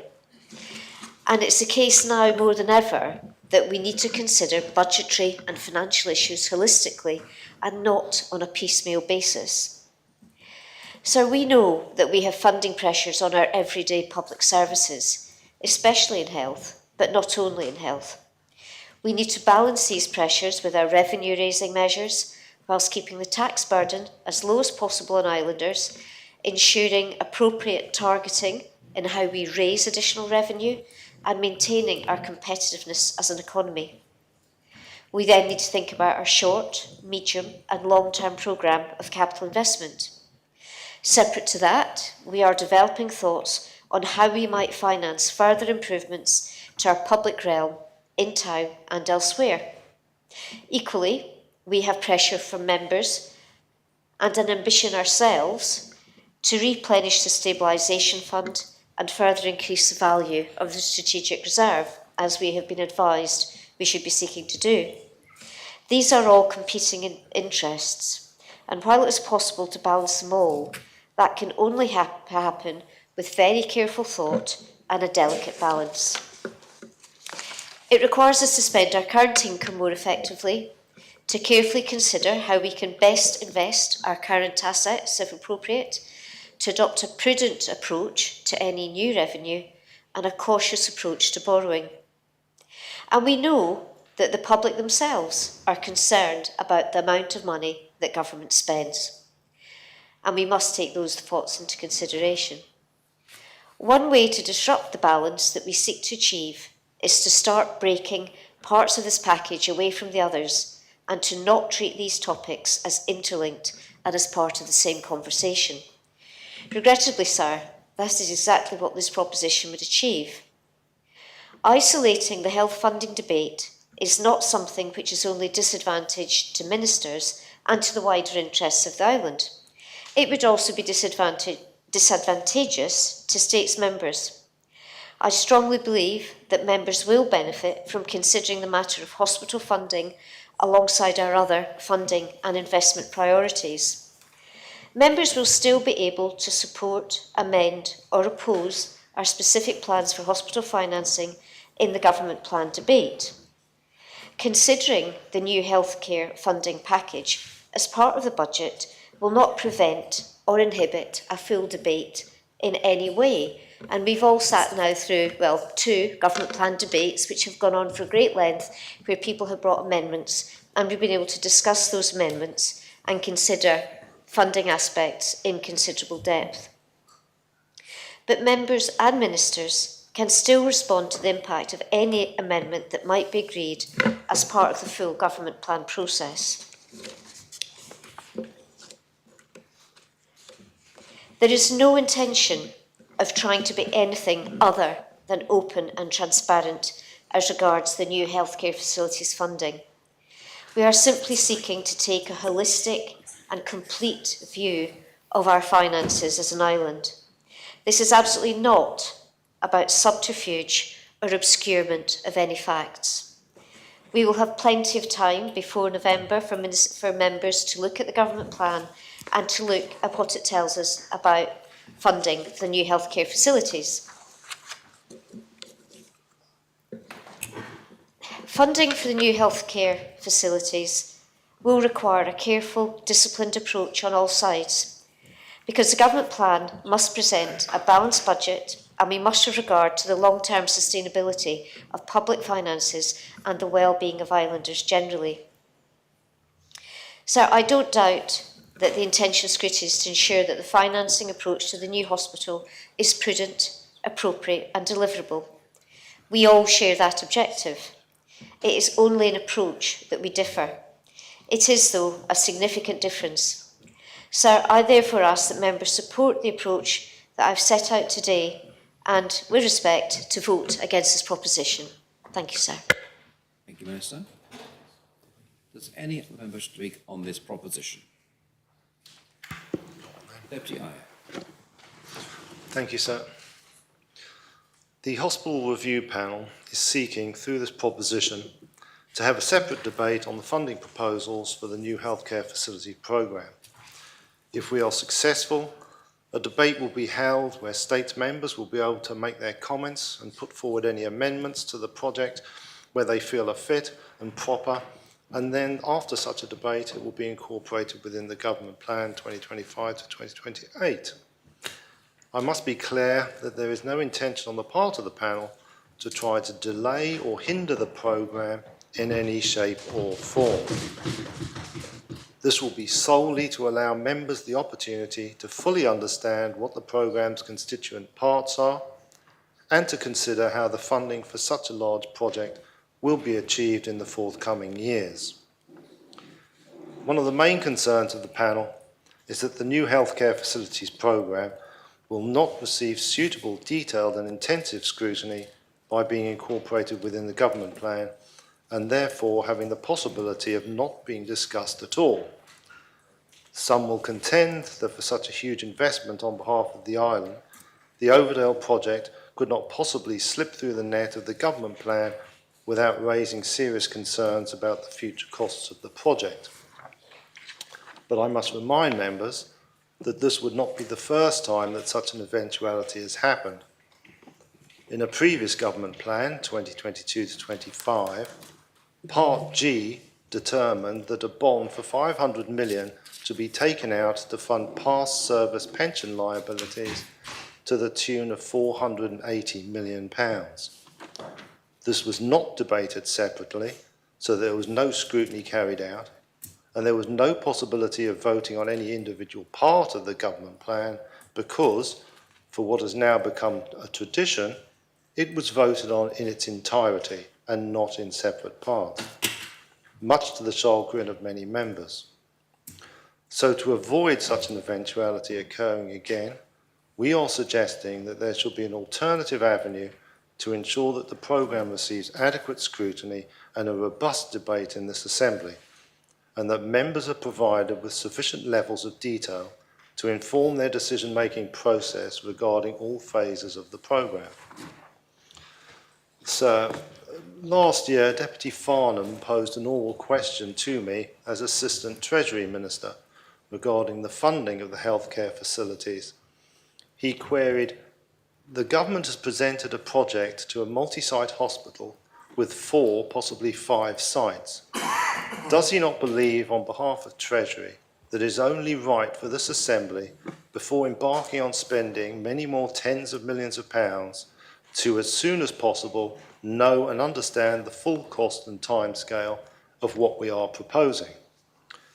My response to Deputy Farnham's question was this: I believe that the full costing for the additional sites, the Health Village at St Saviour's and the Kensington Place site, should be incorporated within the proposition which is brought in the summer of next year. I concur.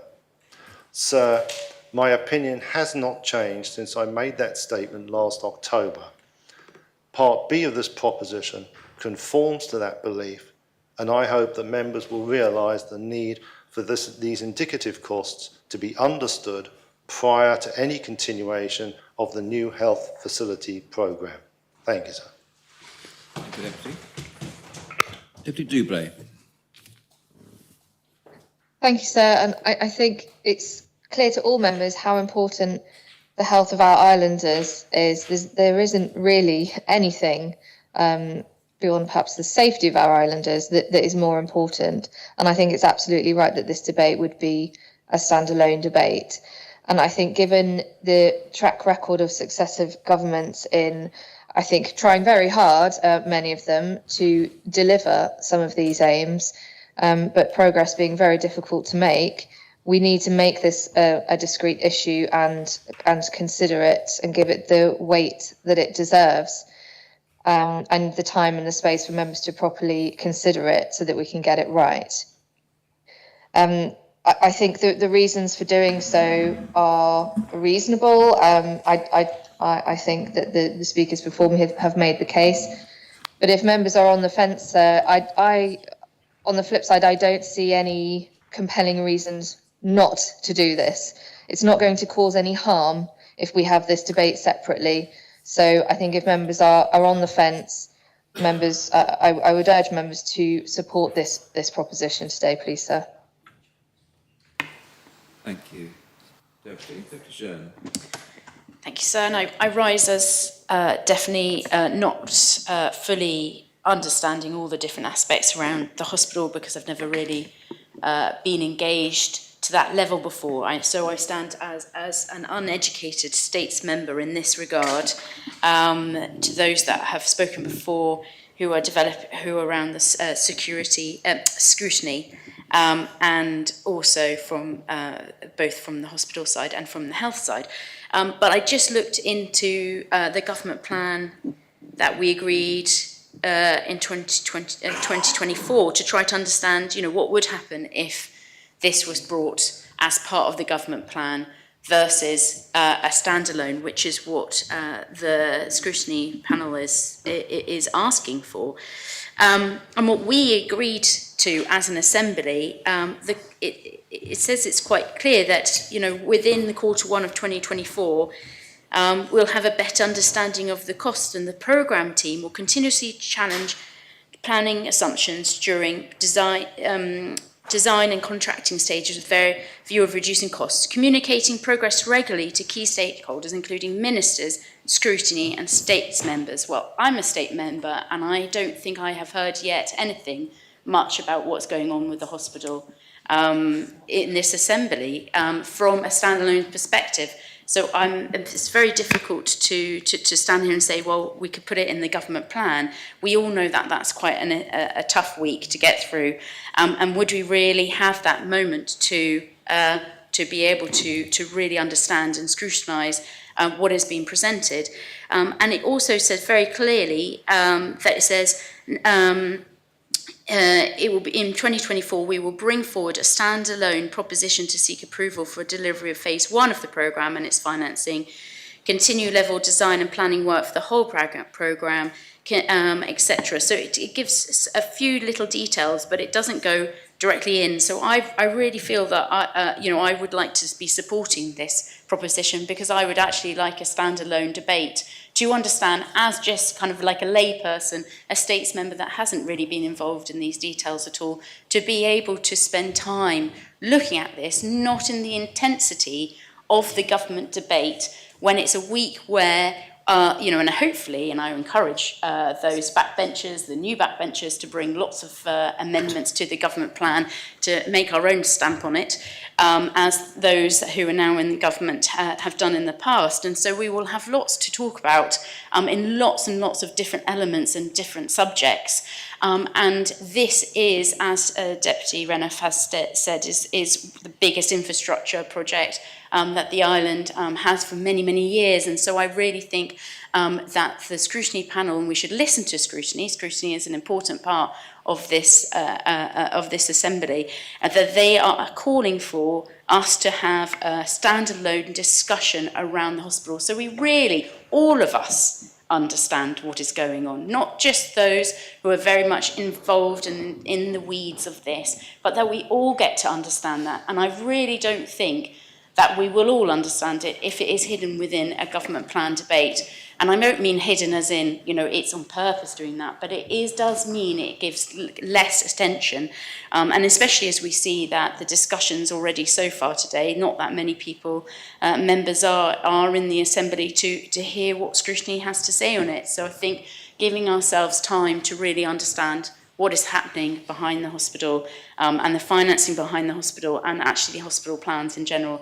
And as Deputy Renouf said, some of the hospital plans have actually not been brought to the Assembly so that the Assembly is understanding what is going on, I think is an important part. So I would urge members to support this proposition, to support scrutiny, who are calling for this so that we can have a debate as an Assembly. Because as we all have heard many times in the last few months, we are wanting to have transparency and openness and primacy with the Assembly, and then everything comes back to the Assembly, and it doesn't, that kind of information and discussions are had with a select few, but it actually comes to the Assembly. Thank you. Thank you, Deputy. Deputy Alex Curtis. Thank you, sir. And I thank my other panel members for their comments already. Deputy Renouf, in opening, has provided, I think, most of the arguments and positions required. In fact, preempted most of what I think the Treasury Minister said in her speech, and quite well addressed the concerns before they even arose. And Deputy Ayer, likewise. I would like to remind members that this proposition will be taken, as offered by the chair of this review panel, in two parts. And so those who might have any concern about the second part, about longer term funding, can always vote purely for a debate. And I rise, having not written much of a speech, having known the main points would be covered, to pick up on once more this concept as to why this should or should not happen within the government plan debate. And the Treasury Minister used the phrase isolate matters of finance and not on a piecemeal basis, and competing interests were phrases used. And whilst I understand this and I can hear them, I don't see how they really apply in the scenario of the capital funding of the hospital. She also referenced health funding, and I don't believe we are looking to propose a debate here on health funding in general. This is purely about the capital programme, but also understanding, if members adopt Part B, the longer term costs. Members have already in this Assembly, in this sitting, talked about the challenges of one-year budgeting of the government plan, and the panel, in bringing this, considered the fact that the government plan only assures money for 1 year. It sets out a funding profile for 4 years, but the level of works required to deliver the new healthcare facilities programme goes beyond that. And so having the space and time to discuss that is important, and discuss is important. Deputy Ayer used a phrase when talking about a debate, clarity. And we've heard the two ways in which the debate on hospital, new healthcare facilities funding will appear in the government plan. It is either by amendment or in the substantive debate. But debates are so much more than just a place to either oppose or rehearse views. They are a place to seek clarity. Only in the debate prior to this, members raised questions. I stated at the beginning I was undecided and I wanted clarity. And it is the proposer's position, in fact it is to their benefit if they want their proposition approved, to deliver clarity during that debate and in summing up. They are offered unlimited time to speak only on the topic of that debate, and so they can address concerns about funding or financing. Should Part B be adopted, they may wish to understand whether financing involves a release of assets on the hospital site. Is that part of the strategy? What would that mean to the wider aims? And I don't think having that discussion isolated makes that discussion piecemeal. So I really see no harm in having this debate. Deputy Renouf has highlighted that this would be framed entirely in the context of the government plan. So now I turn to Part B, which is to look to the longer term.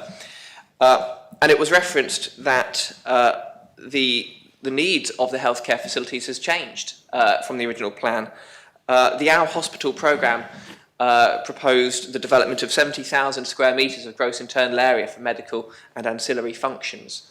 And the new healthcare facilities programme in its feasibility study summary, proposes under clinical planning space requirements a total of 100,781 square metres of facilities, 48,500 for an acute site, 24,200 for an ambulatory site, 6,000 for a rehab and step-down centre, 5,970 for mental health, 2,484 for knowledge and training, and the list goes on. That is not to say that those requirements are wrong. That is not to say that the states do not want those facilities and care in a new estate to be delivered in such facilities. But we surely should be able to have a conversation about how that will cost and how the wider programme of works will be funded. It is that simple to me that that debate should occur, so I will vote for Part B. I think the scrutiny panel I'm a member of, the review panel I'm a member of, is asking for the right information, not to slow down the debate. But even if members think that that is not required, one may, we have heard the position that the healthcare will be fully functioning with just the acute facility, so one may disagree with voting for Part B.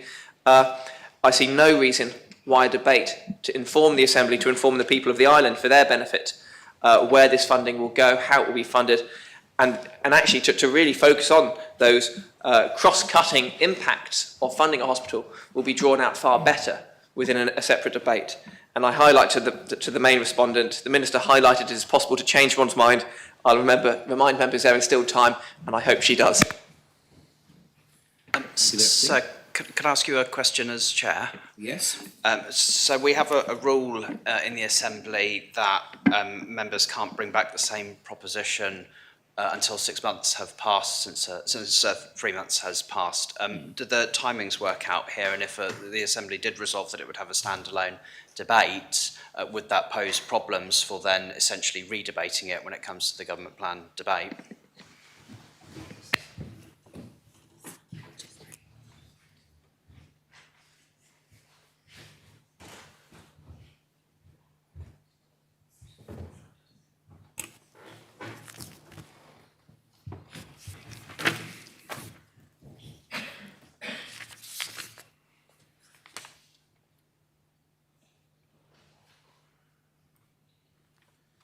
Yes, a standing order 20, so it's 3 months from today that would run, but I didn't quite understand your question, Deputy Minister. It's probably my fault.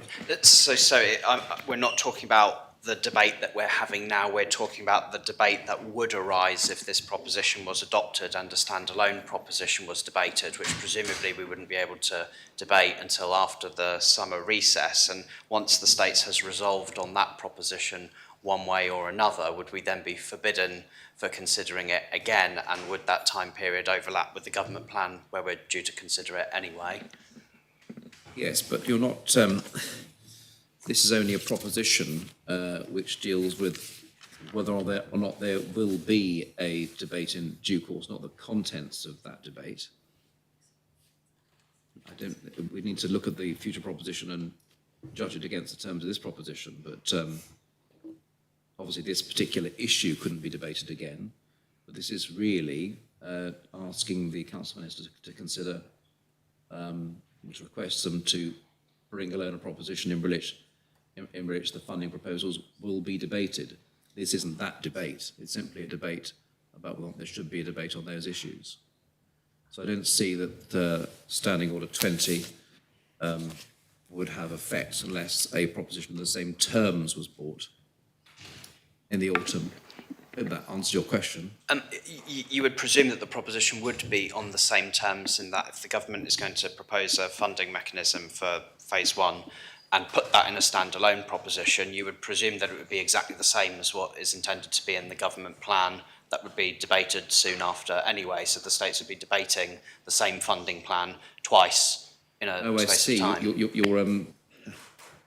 So you're suggesting that the debate that's envisaged here would prevent the government plan from including the elements that would be the subject of this debate that's envisaged by this proposition.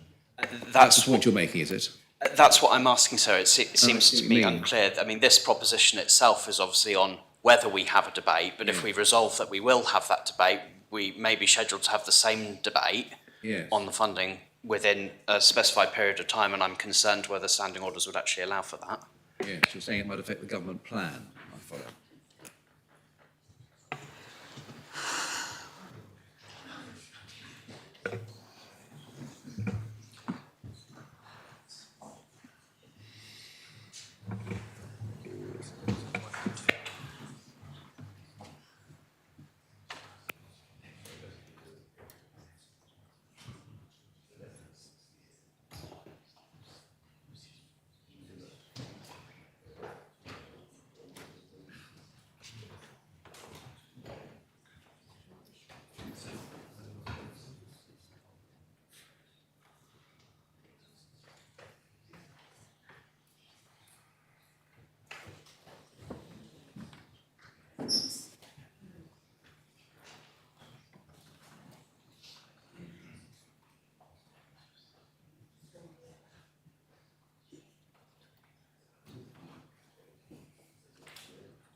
Yes, obviously we're speaking somewhat hypothetically, but the government, let's say, Deputy Mesic, that this proposition was adopted and there was a debate in relation to funding in October or November, then you're absolutely right that the government plan debated in December, which of course would have been lodged before then, would have to recognise or give effect to the decision made when this issue was debated prior to that time.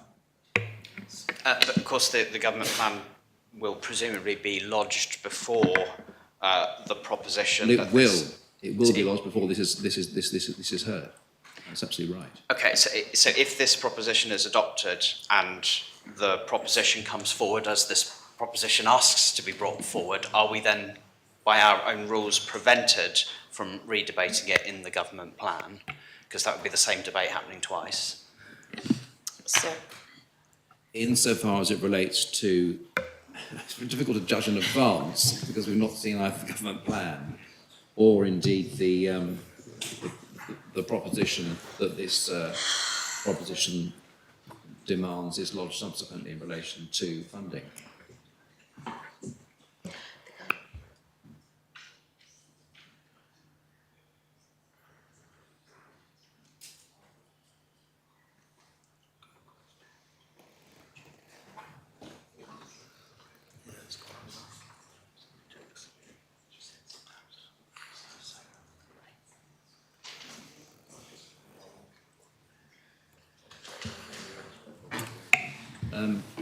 Do you want to make an observation in relation to this point of order?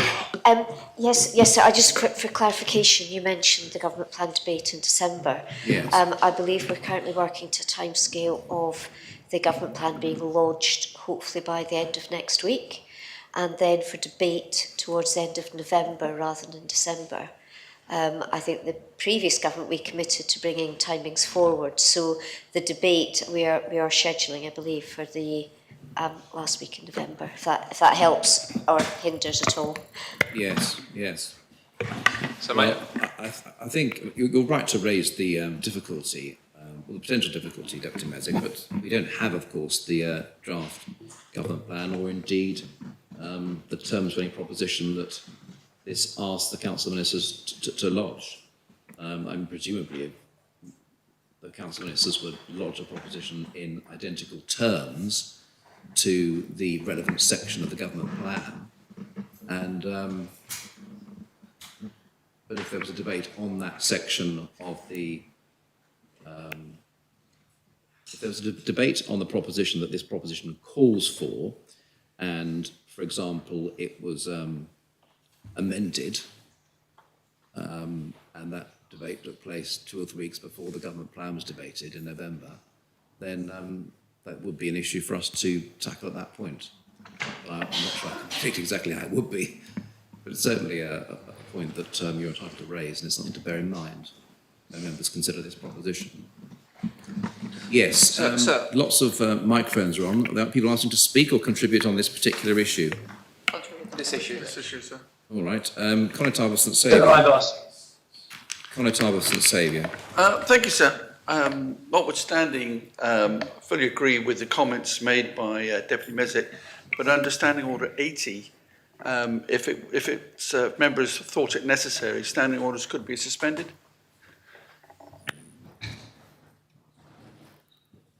Yeah, well, yeah, that is possible. I don't know whether members would want to suspend the effect of Standing Order 20, but yes, that is possible. Deputy Garner, your light was on. Was it in relation to this or something else? So if my understanding correct, we are debating the whole envelope, financial envelope, and within 4 years, this financial envelope will not be spent on the government, on the hospital. So within the government plan will be parts that will be required for the next 4 years. So it's not exactly the same, I would say, position, but it's with my understanding. All right. Any particular observations on this point of order before members? Yes, Deputy please, sir. Sadia. Yes. Deputy Joseph, you've been asking for a while to speak. Thank you, yes. sir. The point that I wish to raise for your consideration is the matter that Deputy Mezek raises, and its interrelationship with the Public Finances Law. The Public Finances Law was amended in 2019 whilst there is a setting out of the proposition that Deputy Reniff is attempting to bring forward is the phase one.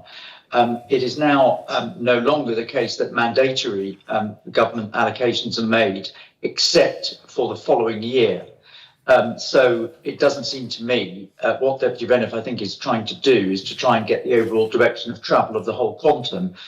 We've heard from the Treasury Minister that now there's going to be sort of chopped up into different things. That's fine, but it doesn't seem to me to be anything against standing orders, if I may say, sir, that would prevent the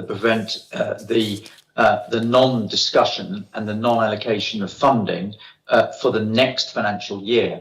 It's only a multi-year issue that is being alluded to by a number of members, and it's the interaction between the Public Finances Law and the legislative requirement to fund next year only that is surely the issue which could be potentially compromised, but I can't see that happening.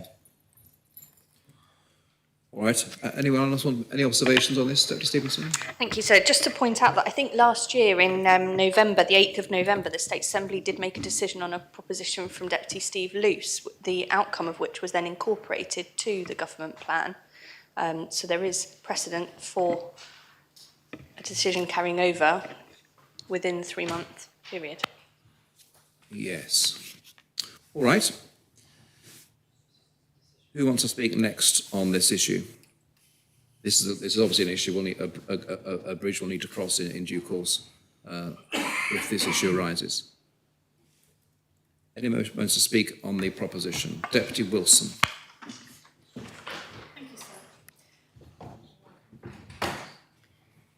Thank you. So when it comes to using public money to build big infrastructure projects, a lack of transparency on building costs poses significant risks. And it does impact both the public trust and the effectiveness of healthcare delivery. And this proposition really is designed to ensure transparency on what goes on or what goes into the government plan with regards to the costs associated with the development of new healthcare facilities. I think we owe ourselves and the public the opportunity and the time to consider the complexity of this capital development and its related costs. Projects like this often require significant capital investment and also managing significant financial risks. Developments like this are notoriously susceptible to cost overruns, especially in healthcare. The size of the budget can compromise the design, the materials, the equipment, and it can potentially impact on the functionality and the longevity of the facility. Coupled with this, the plans for the new healthcare facilities in the island have to accommodate a wide range of needs. And these requirements need to be built into a functional and efficient design. And this is a challenging responsibility. There's also other things which add to cost, like safety regulations, accessibility standards to be complied with. Managing something as complex as constructing a hospital involves many stakeholders. Engagement with the community, and let us not forget who this facility is for. The community is invested heavily in this development, and we owe it to islanders to account accordingly on our investment in it and on its progress. The consequences of not supporting the proposition means we will not have full oversight of the multi-million-pound development that is fraught with risk, and as yet it's uninformed by a coherent health and social care strategy. This is not in the public interest, and it is unclear how members will understand this if we allow the approach suggested by the Treasury Minister. When costs are shrouded in secrecy, the public naturally assumes the worst. It leads to accusations of waste, fraud, and in some cases corruption. But above all, it erodes trust in government, and to date we don't have a great track record on the development of the hospital facilities to date in terms of how money has been spent. Without any transparency around the cost breakdowns, it becomes difficult to hold the Minister to account for the efficient spending, and this can lead to inflated costs and a sense of impunity. When the public perceives a lack of transparency, they are more likely to criticise government for the way in which it conducted the business of the development and the construction, even though the plans for the facilities are genuinely needed. So without any clear cost analysis, projects may be rushed, compromised, or result in subpar facilities that fail to meet the needs of patients and staff. How many of us have asked the question in terms of what is proposed in the development that these things have been satisfied? And how do we know? Transparency fosters public scrutiny and accountability, and it can actually help expedite project approvals, and it can reduce delays. One of the things that we're really concerned about in the scrutiny panel is to make sure this development gathers speed and keeps on track. The lack of transparency can also prolong construction timelines, delaying access to the services that we're trying to create and deliver here. Without open bidding and competitive pricing, healthcare construction projects are more susceptible to the overruns and inflated prices, as I've said before. This ultimately reduces the value of the investment and diverts resources from patient care.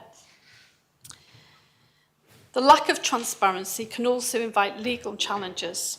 Scandals and accusations of financial impropriety can severely damage the reputation of government, making it harder to attract the support of the public. So, sir, this is a simple proposition, which is to actually allow us to have the time to consider what is being proposed and to make sure that we are all in agreement about what needs to go into the government plan. Transparency is paramount in healthcare construction projects. It fosters public trust, ensures accountability, and ultimately leads to better, more efficient healthcare facilities that benefit everyone. Openly sharing the detail of the costs prior to the government plan will build confidence, and it will ensure that public funds are used wisely and effectively and agreed by this Assembly. By embracing this, we can ensure that our healthcare investments are not only financially sound, but also serve the best interests of the public. And it is for this reason, sir, that I urge Assembly members to put aside any political allegiance and to make a decision on this proposition that is taken in the island's best interest. Thank you. So may I ask a point of clarification? If I waited to the end, if that's Prepared possible. to give way? Deputy Joseph has a question for the Attorney General. Deputy Joseph. Thank you, sir. I would I'd be most grateful if the Attorney General could address the legal issues that have been raised and the subject of your deliberations as a point of order, and in particular the issue which is at the heart of this proposition, which is about the revealing to the public of the overall costs of the hospital project. The Treasury Minister has said in her remarks in opposing Deputy Renner's proposition that the project is now going to be a multi-part project. So there's a confusion, I think, between phases. And could the Attorney General kindly confirm that the Public Finances Law, which will be the subject of the government plan, it's called a budget, but it's called a government. It is a budget.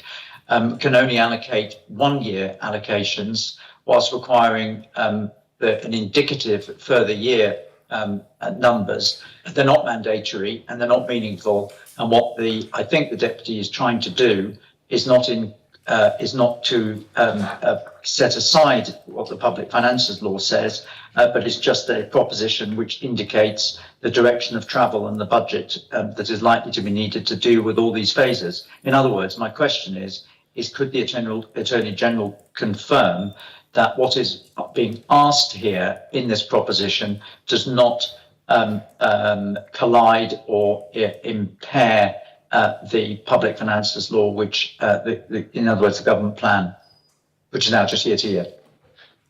Mr. Attorney?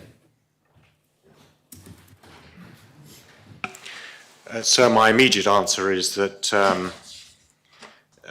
in my view, the proposition does not raise legal objections to the government plan. I don't see it as being inconsistent with the presentation of the government plan.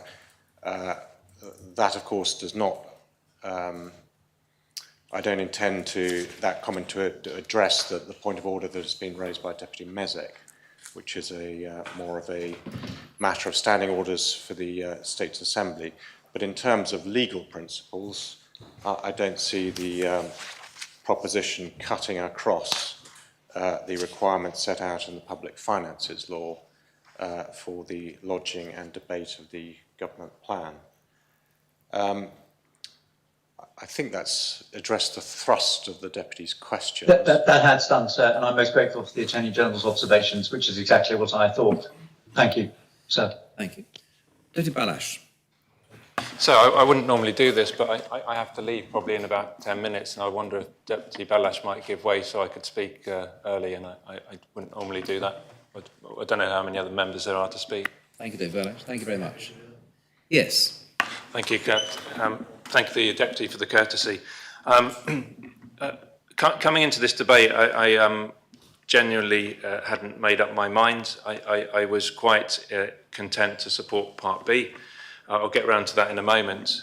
And I think some valid points have been raised around Part A. And I don't think this is just as simple as I've heard some comments saying that we should support scrutiny. And certainly if I was wanting to act in a kind of corporate way and follow any allegiance, then I'd certainly just be voting with my scrutiny hat on, because we have discussed this on scrutiny, and to a certain point I've followed that logic up to and understand why this is being brought, because I think there are compelling arguments that are being well articulated by others, including certainly Deputy Renouf, who's led on this. So I fully understand that. If I can just comment very quickly on what I think is the point raised by Deputy Mezek. I thought that was very interesting. I think it's problematic because I think that would presumably mean that you couldn't really lodge any standalone which would ask ministers to include something in the government plan within 6 months, effectively, of the government plan being lodged. So, for example, if I were to say, and we've had examples, for example, around Grève de l'Ec, and they may have happened before, well in advance of 6 months. But let's say I lodged a proposition tomorrow saying let's buy the underground hospital, because it should be in states ownership and it's a cultural asset for Jersey, and the majority of my colleagues in here agreed with that. It would have to go into the government plan. But we wouldn't be redebating the in principle, we would simply be debating a line in the government plan. So I think that unless we're moving to a general rule that we can't debate in principle spending 6 months before a government plan being lodged, then it's probably problematic. However, I do think that Part A is slightly different to just an in principle, because it does go into the detail about exactly how something is funded. And I think actually this proposition could have an unintended consequence of shooting itself in the foot, because this is about having choice and having an informed debate. So what could happen if we adopt Part A is that the Council of Ministers brings forward a proposal ahead of the government plan to fund the delivery of the new healthcare facilities. But it goes through without broad support in the Assembly. It could be a marginal debate, a marginal vote, say it goes through 25-24. So therefore it wouldn't have, for example, the support of scrutiny, but governments use its majority, if it does have one, to push that through. And what that would then mean is that there wouldn't be the possibility for anybody to amend the government plan, because that debate has already taken place, as far as I can see it, because that would have been within 6 months. So the approval for the in-principle funding method would have gone through, but it would have gone through on a small majority, and therefore it's been approved by the Assembly. And I suppose the movers of this proposition would simply say that's the democratic process. I would argue, isn't it better to just let the Council of Ministers do what they want in terms of the funding model, and that the right time to amend that is in the government plan, where you can put 1, 2 or multiple amendments, because there might be several good ideas that come forward, to amend the mechanism and those lines in the government plan. And we can then have a full debate around the hospital. I think it makes it a lot cleaner.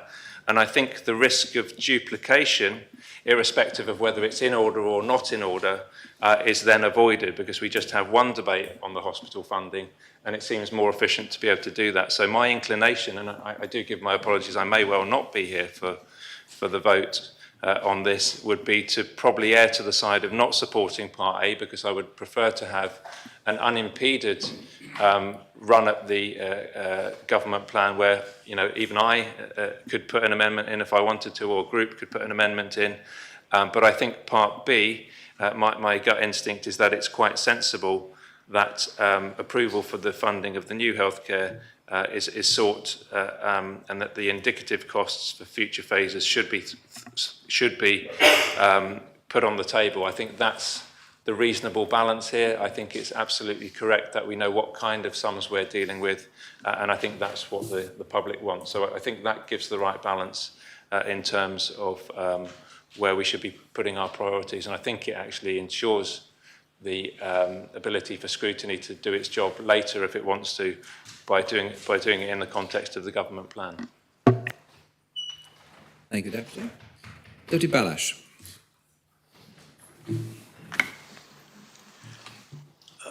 Sir, I took two broad phrases from the presentation by Deputy Renouf.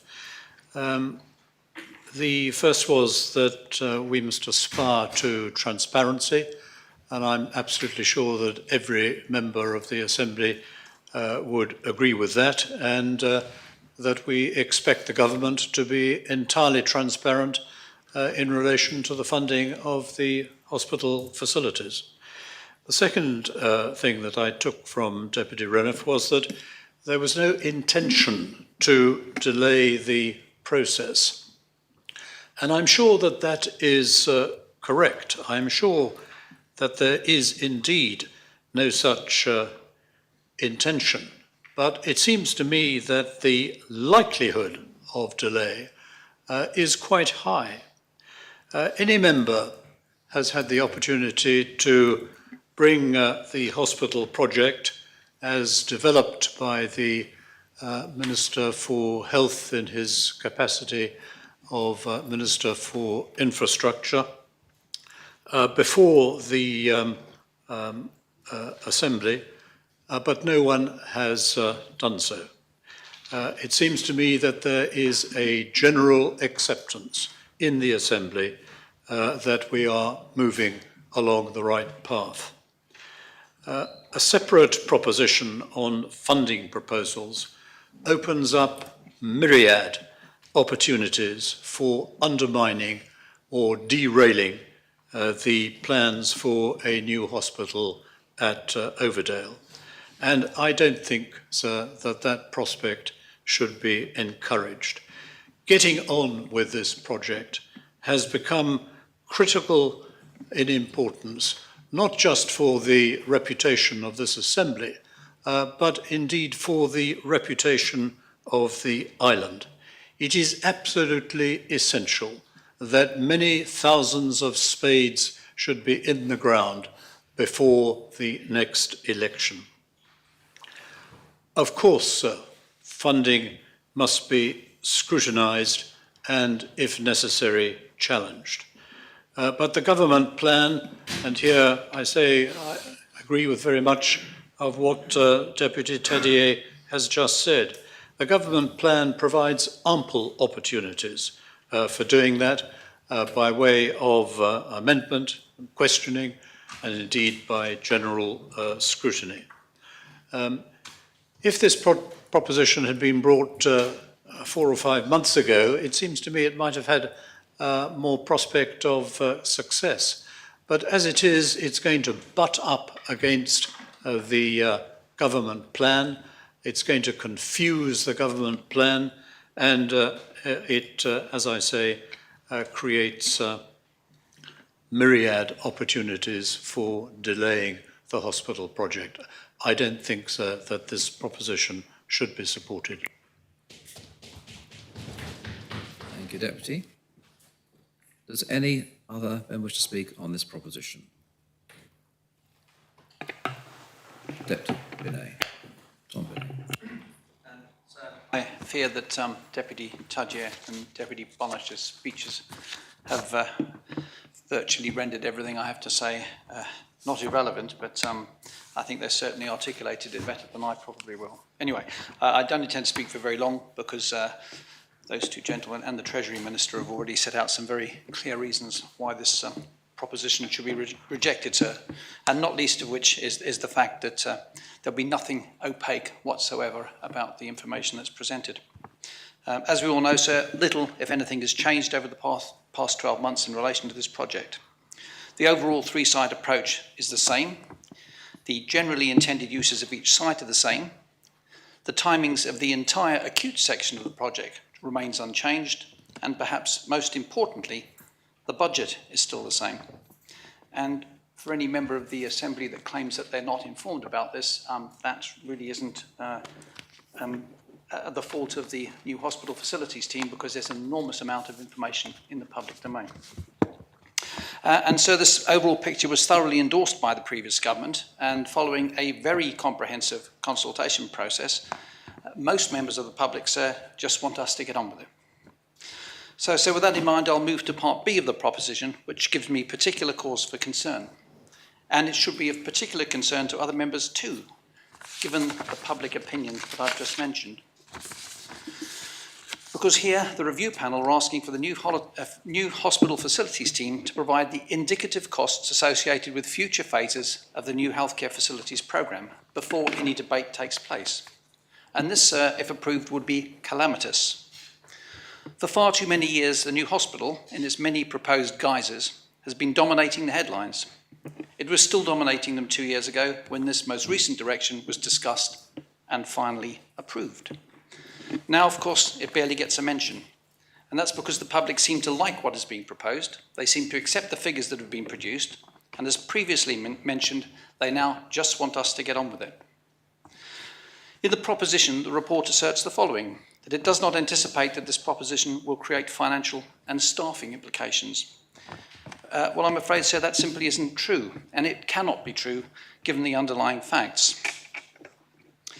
To start with, we don't know precisely what will be going where, certainly on the second and third sites. We have a good idea about much of the requirement, but certainly not enough at this stage to provide anything really meaningful. For example, we're looking to propose the introduction of a major programme of illness prevention sometime before the next election. This, if accepted, might require a new facility. Likewise, in looking to restructure the health service, we may well be seeking to create some form of central facility for the charitable sector, And both of these things would be on the ambulatory centre at Gloucester Street, Kensington Place. But all of that, sir, is a considerable way away. A similar situation exists with the health village. We know some of what we're looking for, but not all. And what's the rush? Our immediate and most important priority is an acute hospital, and it will take a number of years yet to get that finished. If we have to complete plans for the other two sites right now and cost them up, it certainly will cost money, and even more importantly, it will halt all the current work as we'd be unable to proceed to debate until it was done. And that could take many months, sir. This seems like madness to me, particularly in light of the fact that the recent change of government has had the perverse consequence of raising the risk of political interference to the top of the project's risk register. And perhaps I think I should repeat that, sir. The risk of political interference has found its way to the top of the project's risk register. And here we have an example of it right under our noses, sir. I was going to leave members with that sobering thought, but I think I must just touch on the comments of our former health minister. And we wonder about public trust and why the public seem to be so upset about things.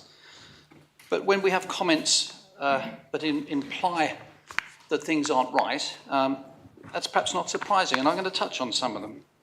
We've been accused here of a lack of transparency, a lack of trust. We won't have full oversight, scandal, shrouded in secrecy, and we even resorted to using the word corruption. Well, it's hardly surprising that members of the public get worried about things, sir. So, like I say, I'll remind members that this political interference is at the top of the risk register. And I will leave members with that sobering thought and ask everybody to reject this proposition, sir. Thank you, Deputy. Constable St Clement. So I'll be brief and come straight to the point. I need to remind members that we are implicitly charged with looking after islanders' taxpayers' money, and we don't do a very good job of it. I am a new member of the scrutiny panel, but I raised concerns many, many months ago about the growing cost of what will become a new hospital estate. I have run multi-operational businesses, and I know the amounts of money in maintenance, staff costs, etc., that go into it.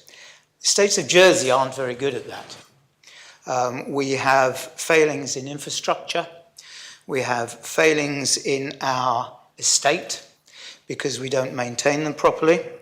And I'm extremely concerned that we have not had the information that we need. And I raised these points at displays many, many months ago, up to about 4 months ago. And I was told that the officers in charge of the drive to build multi-site estate for the hospitals could not be estimated. Well, I have to point out that the whole world starts with an estimation. How long is your pregnancy going to be? When am I going to be delivered? What, the moon landing, where did they start?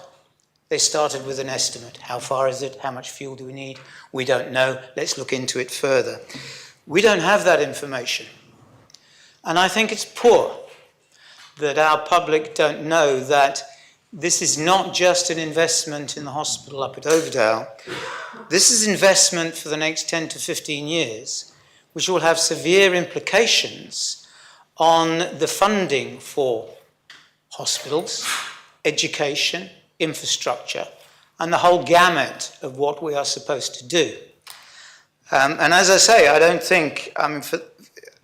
think with the biggest capital expenditure the island has ever seen, I don't think we've been handling it very well, sir. The public needs to know. It's their taxpayers' money. And we are charged with looking after that money. And it won't be Deputy Binet who will be responsible solely. I'll point out that it will be the Council of Ministers because they've ratified his selection as the individual who will be responsible for delivering what appears to be a growing expanse of of hospital estate. We don't know whether we need it.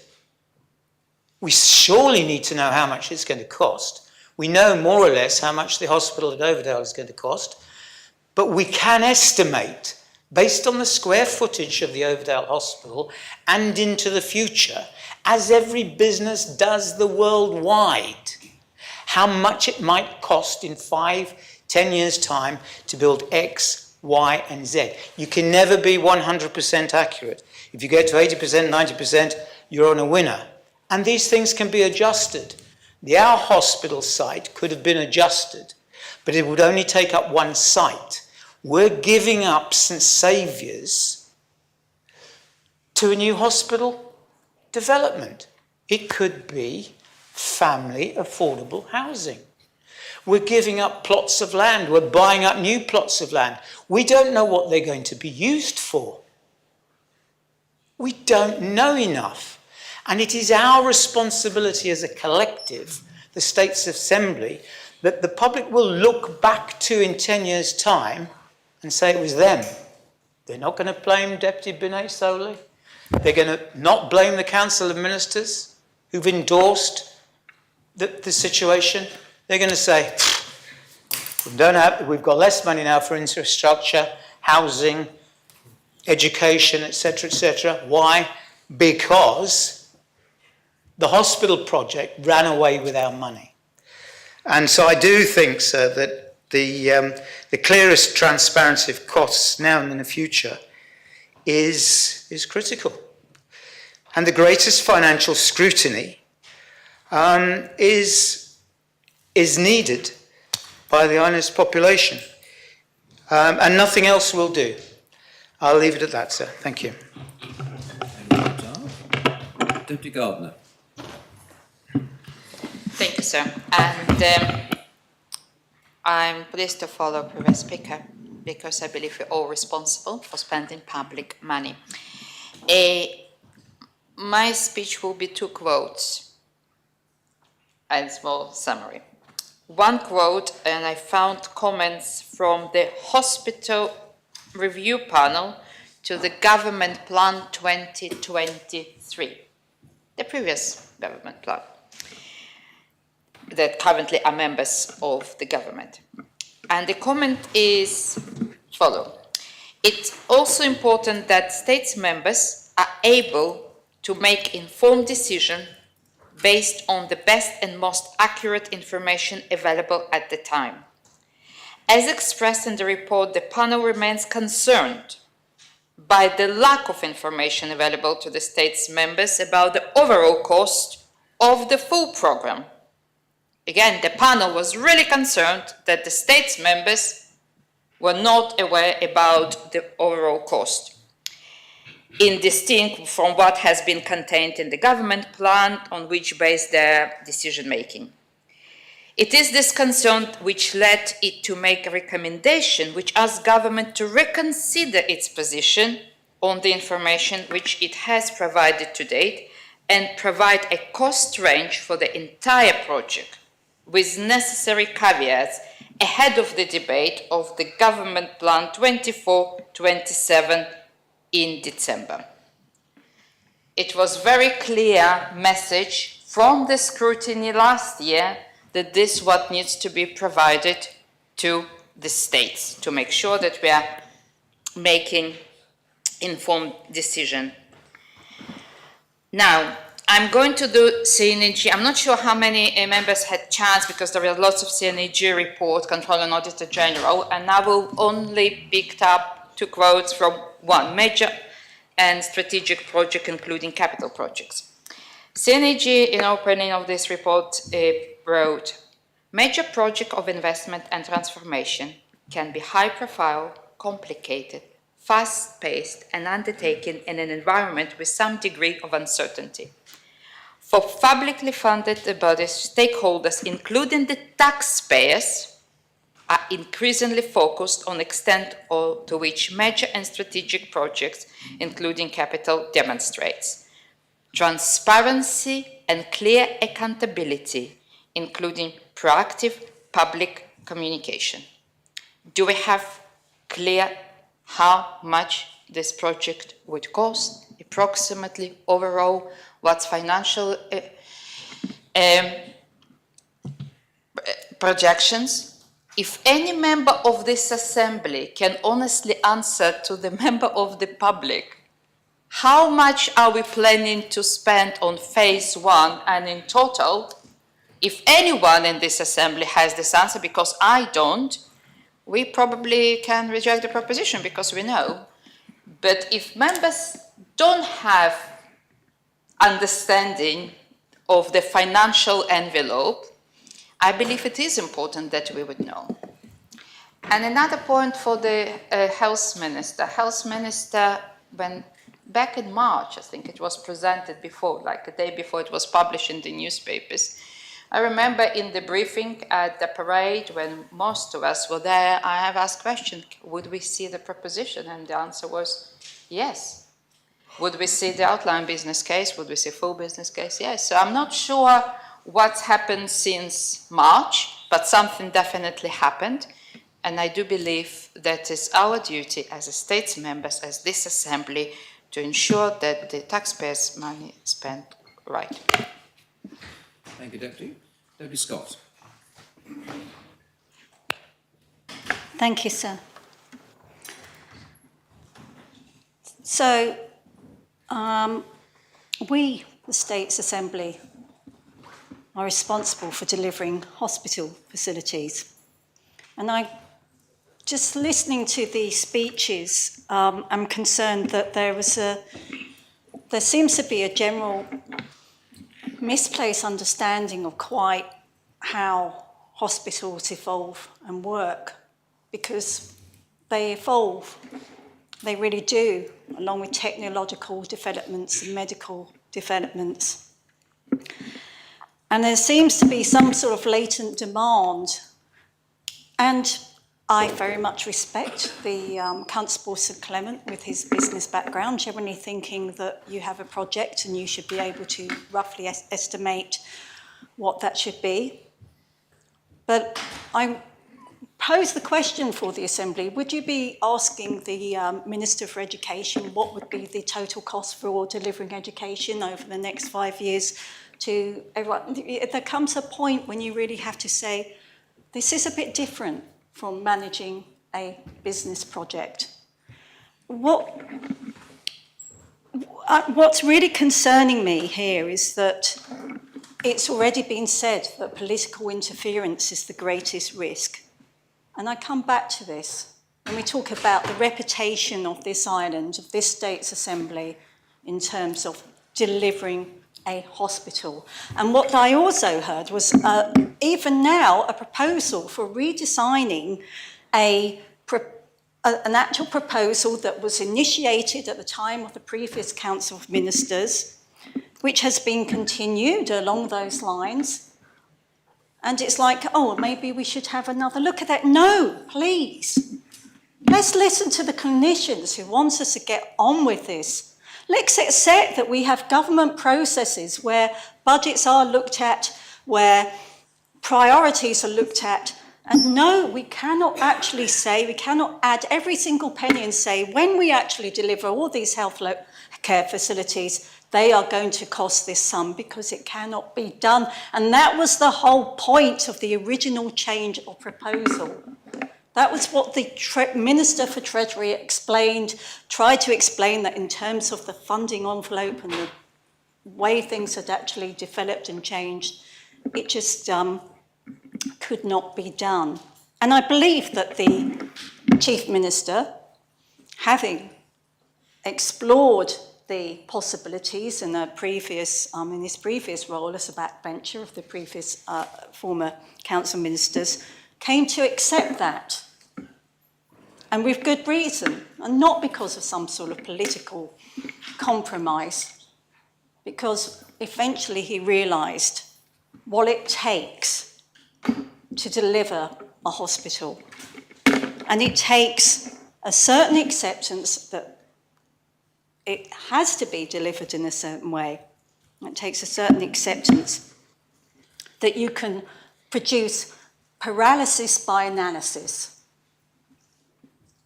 And that It's part of we've got every reason, and I'm really proud to have served on scrutiny. I'm glad to have started that way.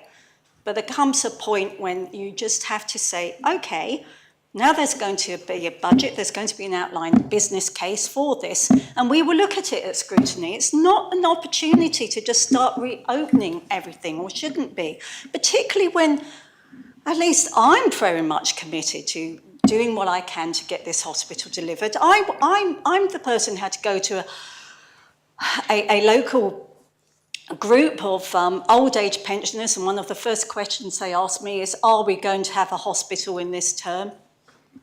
And what sort of reputation we're going to bring ourselves up? Yet again, we found another way of kicking the can down the road. Let's come back to the government plan, because here's the thing. There's been a lot of work by the Council of Ministers to actually produce this earlier for the benefit and convenience of states members, to ensure that come round Christmas, you're not actually scrutinising that on top of trying to just have family holidays. But we've done an awful lot of work in that respect, and I can actually see, I mean, can't you envisage that, well, on one hand we said we're going to be travelling in a certain direction, then we have a debate, are we going to take it in a different direction? What are we going to do then? We either are going to go in this direction or we aren't. The government, I believe, there was a reference by the chair of the scrutiny panel which talked about sensory overload. And I believe that we can have a certain overload in terms of speech making.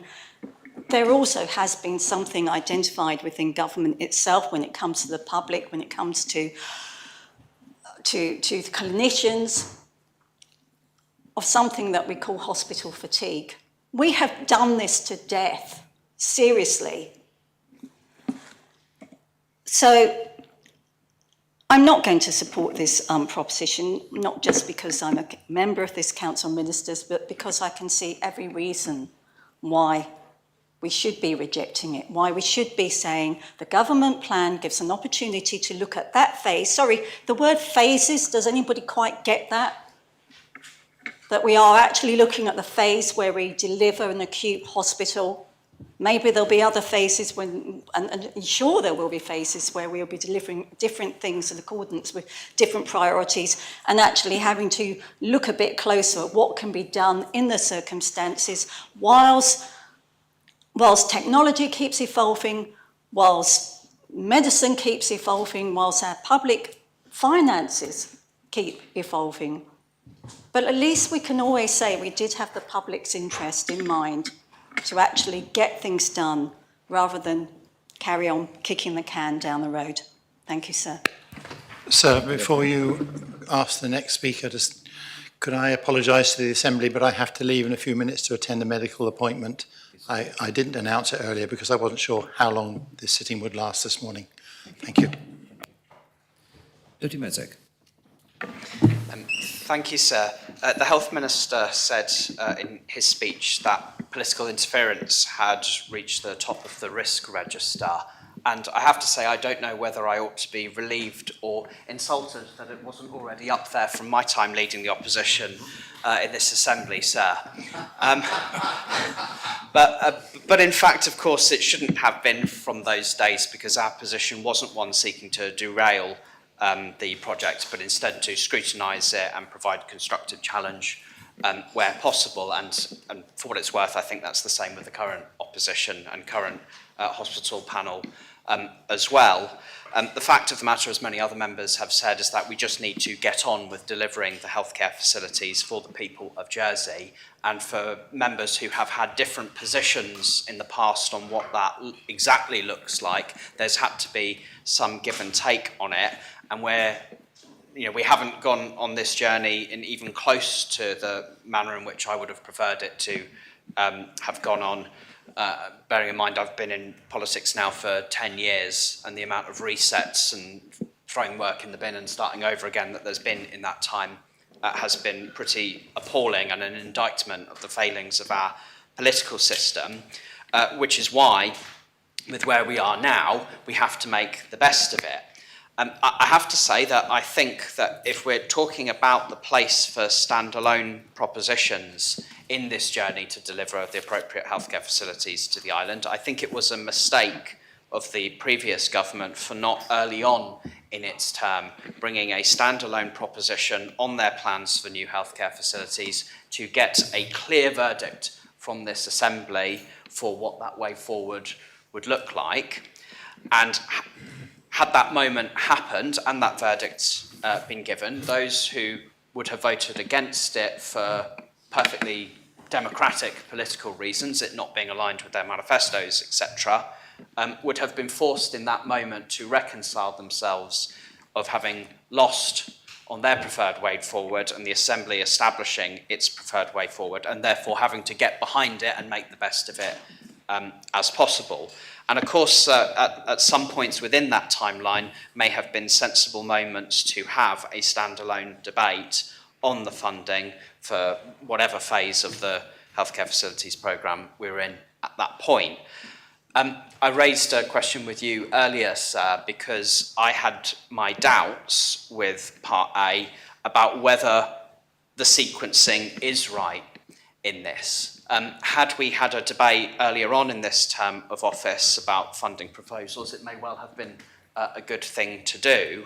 But so when we were on the brink of a government plan being published and a debate as this proposition calls for taking place potentially weeks away from the debate of that government plan, it strikes me as problematic purely for that sequencing, that we would be debating a proposition on the new hospital funding, only to then re-debate it in exactly the same terms in the government plan shortly after. And I have to say, having raised the questions I did about whether that is allowable under standing orders of the Assembly, I think there is some doubt as to exactly how that would be done, and it certainly wouldn't be done through our normal way of doing things. And so I really don't think there is much to be gained from separating out that debate into a standalone proposition when we're going to have it in the government plan merely weeks after anyway. And I think there are certainly differences in what were raised by other members as comparators there. One member raised the agriculture funding debate that we had last year and how that impacted on the government plan. But so that was different because that was asking for change, whereas this proposition and the proposition that would arise from it is not asking for change or not asking for a different position. It's asking for exactly the same position to then be debated in exactly the same terms a few weeks after, and then us having to bend standing orders to allow us to even do that. That strikes me as a messy way of doing it, and in another time that might have been okay, but not really with the timeline that's proposed in this proposition. And debating it in the context of the government budget with all of the other funding issues that we're going to be debating at the same time, that is a context that seems to me to be entirely appropriate. So I think on that basis it's very easy to suggest rejecting Part A. For Part B, quite honestly, that's trickier because it is absolutely right that the government is as transparent as it possibly can be about the cost implications of early phases of the programme and latter phases of the programme as well, though those will be harder to put on paper. And whether this is adopted or not, it's right, as the Constable St Clement said, we are the custodians of taxpayers' money and we have to do everything we can to assure the public that they're getting best value and that we are proposing the right thing. But the Health Minister pointed out the considerations that are being given to other elements of healthcare that may be provided in Jersey, how we might be better working with the third sector, which means that even if this was adopted and the government was required to provide some indicative costs for the future phases of the healthcare facilities programme, they would have to come with so many caveats that, to be honest, they might not really be worth much on the paper that they're written on, in that it could be very easy for, in a few years' time, part of those future phases being completely changed because of a significant and important decision that the government and the Assembly might make about where healthcare is delivered, or what part of the healthcare system is located on what site. So we can give indicative costs of where we think we are right now, but in the near future that may completely change. And of course the lack of certainty there isn't great, and the sooner that those issues can be reconciled and the greater certainty we get, obviously the better. But it most definitely is the case now in this moment in time, as the Health Minister said, that the pressing need right now is to deliver a new acute hospital for the people of Jersey. It is a desperate need, and from chairing the hospital, the new healthcare facilities scrutiny panel previously, and going on visits to some of the existing sites, I have absolutely no doubt in my mind of how dire that need for that new acute facility is as soon as possible. And when we're at the point of delivering that and then considering, right, where do we get to with the ambulatory site and what needs to go there, at the moment, because of the old Lekeneve school and the services being delivered there and being delivered very well, and I've seen that firsthand with my own eyes, that we'll deal with at some point, but it's not as dire a need as the acute hospital is right now. So getting on with that part of the programme, delivering it to the best of our ability and for the best value for money for taxpayers is absolutely vital, and the Assembly must debate that and be confident that we arrive on the right decision on that, and providing as clear of a vision as we possibly can for the future phases is also absolutely vital. But and in this moment in time, they pose different challenges because of the other aspects that will end up being considered in the next few years, whilst we've addressed the most dire need in this moment in time.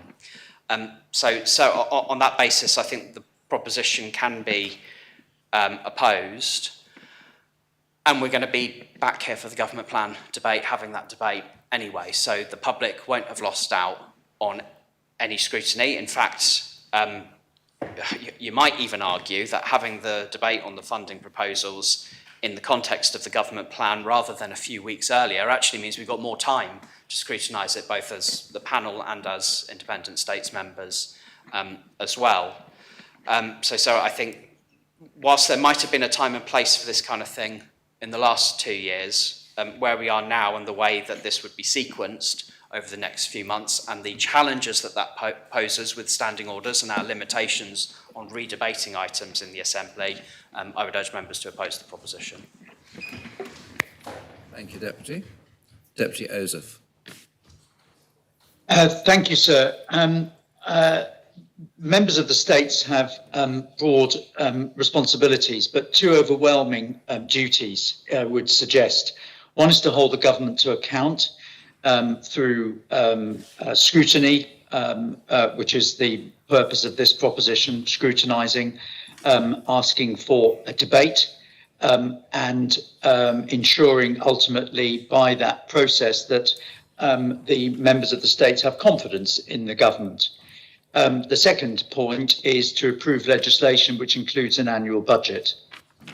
It's interesting that the Chief Minister is not in the Assembly today, and obviously we all lament, and I understand absolutely the point that Deputy Balash makes about the absolute importance to get on with getting some spades in the ground and restoring public confidence in what is the state's inability to have delivered a hospital. I recall the 2015 budget, which set out a plan for a hospital, but because of a new health minister, that was cast off, and the hospital, which would have been built by now and could have been improved, was not built. The UK Parliament has said, and perhaps the Chief Minister has heard, the importance of putting infrastructure on rocket boosters and steroids. I think we've heard one new Labour minister say, quite rightly. They also have within their systems protections and mechanisms to ensure that things happen. And they're reinforcing that in the King's speech today. They have a National Infrastructure Commission, something called NICS, which gives advice on long-term infrastructure needs. It provides assessments and publishes reports. There's an Infrastructure and Public Authority called an IPA. We have two post-budget organisations, the Public Accounts Committee and the Controller and Auditor General. But we don't have some of these other mechanisms that are in place. And what Deputy Reniff is asking to do, which the Attorney General has kindly confirmed, because there is this argument being advanced by government, it seems to me, sir, that there's something legally problematic with the proposition that Deputy Reniff is asking. The fact is there isn't, and we've heard the Attorney General comment on that, and I don't want to get him into the political arena, but I'm very clear about what the Public Finances Law requires, and it is simply not the case that the information that is being sought by Deputy Reniff properly in scrutiny, the role of scrutiny. It's interesting, Deputy Mezek, who spoke just prior to myself, said that he is surprised that political interference is now at the top of the risk register. He's the housing minister, and he's also got a track record, together with other of his Reform Party members, in actually preventing things from happening. So this Assembly has failed to deliver what has been required of the public in terms of housing and in terms of hospital facilities. I want to be a member of this Assembly who is constructive and who wants to hold the government to account appropriately whilst not delaying. I do not think that Deputy Reniff is asking for something which can be regarded as a delay. If the information is not available, then say so. The Treasury Minister, sorry, my microphone has caused a problem, sir. Sorry. The Treasury Minister has said, I think for the first time, that there is now an acceptance that this is a multi-faceted project. The previous Chief Minister, or the current Chief Minister, when he's a backbencher, wanted precisely what Deputy Reniff is asking the Assembly to do. That's what Deputy Reniff explained. Let me repeat. The current Chief Minister, when a backbencher, wanted exactly this proposition passed. He wanted it. I must say he was right. What's changed? There is nothing problematic if the issue of transparency and completeness is advanced and published by the government in respect of the much needed, urgent, even more urgent than ever, hospital delivery plan. But that must be, of course, against the right of members to hold the government to account, to ensure that they are transparent, that the decisions that we make in the legislative process that we have in the Public Finances Law is in the context of understanding the general direction of travel. I want to make a decision that actually delivers hospital facilities. Not just talk. There has been 10, 15 years of discussion and nothing has been done. I don't want to be part of that. I want to be part of an Assembly which approves with full information, appropriate information, and understanding what information is not available so that we can have a proper discussion and we can reinforce confidence by those that put us here, that we know what we're doing and something is going to happen. I see nothing, I hear nothing from the government that has said any reason why Deputy Reniff's proposition should not be approved, and understanding perhaps, and this is a point I can't predict what the vote will be on this proposition, but it seems to me that there is a inbuilt government majority that probably may end up with this proposition sadly being defeated. But if it does, if it is defeated, then the government may well need to think about what they're going to bring forward in the government plan. Because the government plan, they say, is going to have all this information. Well, is it? I'm not sure, as somebody earlier said, trust is earned.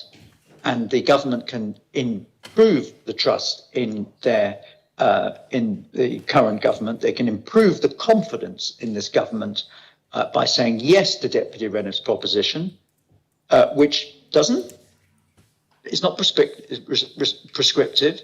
It basically asks for what is available and known to be published and then publicly debated. There's nothing wrong in that. There's nothing delaying in that. And if it's incomplete, then say so. But we are worried, I think, as members of the Assembly, that we're going to be asked to make decisions on a year-to-year basis, which I lament. I lament the backward step, and perhaps that may feature in a budgetary amendment, moving back to multi-year budgets, which has been addressed by a number of members, which is the underlying problem here, I think.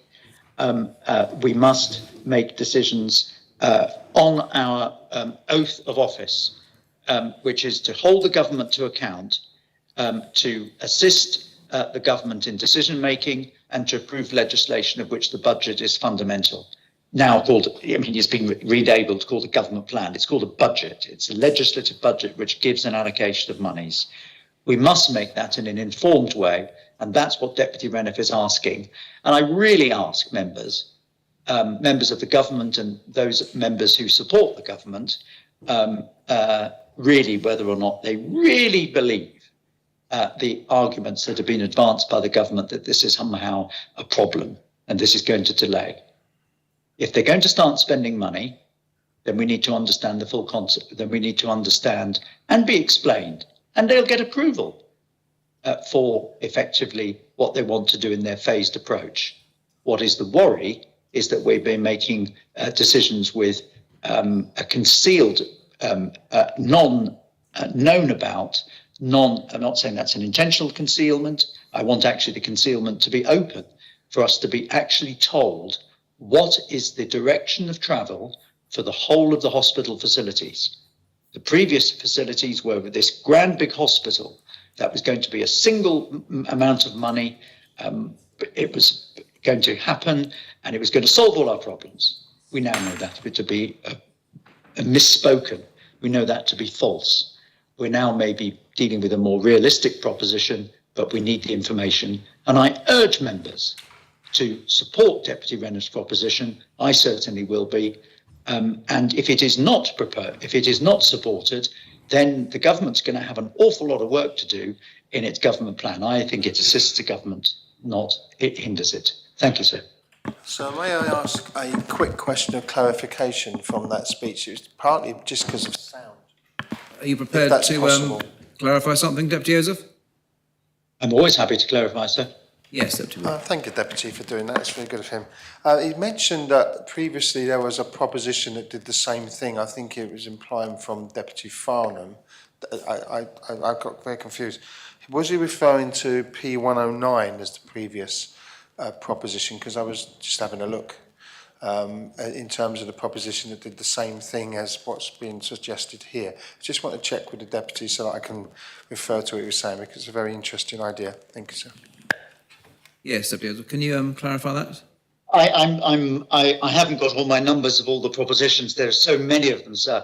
I think that Deputy Reniff is the bringer of this proposition.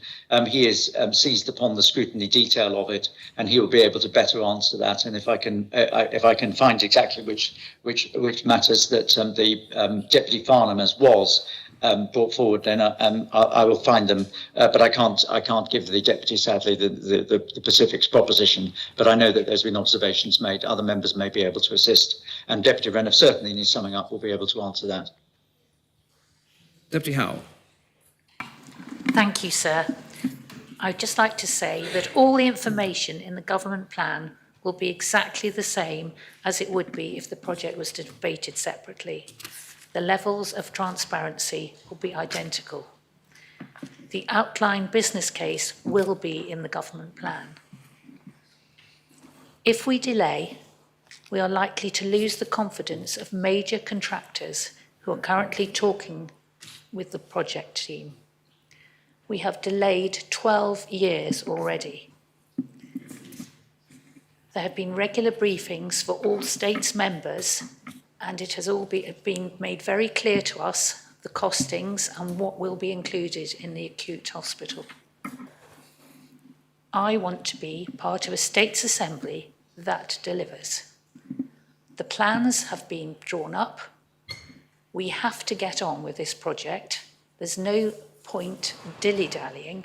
We know the cost for the acute hospital. The plans for what will happen in Kensington Place and what will happen at St Saviour's are unclear completely at the moment. And so we cannot give the proper indicative costs because we do simply not know. But I please implore you to vote against this proposition and vote for having this in the government plan. Thank you, sir. Thank you, Deputy. Does any other member speak on this proposition? So may I suggest, Your Chairman, because speakers might want to go beyond the 4 minutes we've got left, and I always think it's a little unfair that people, you know, when people are sort of ready for lunch and stuff. It's proposed, seconded. Yes, sir. Members content to adjourn now? Adjourn until 2:15.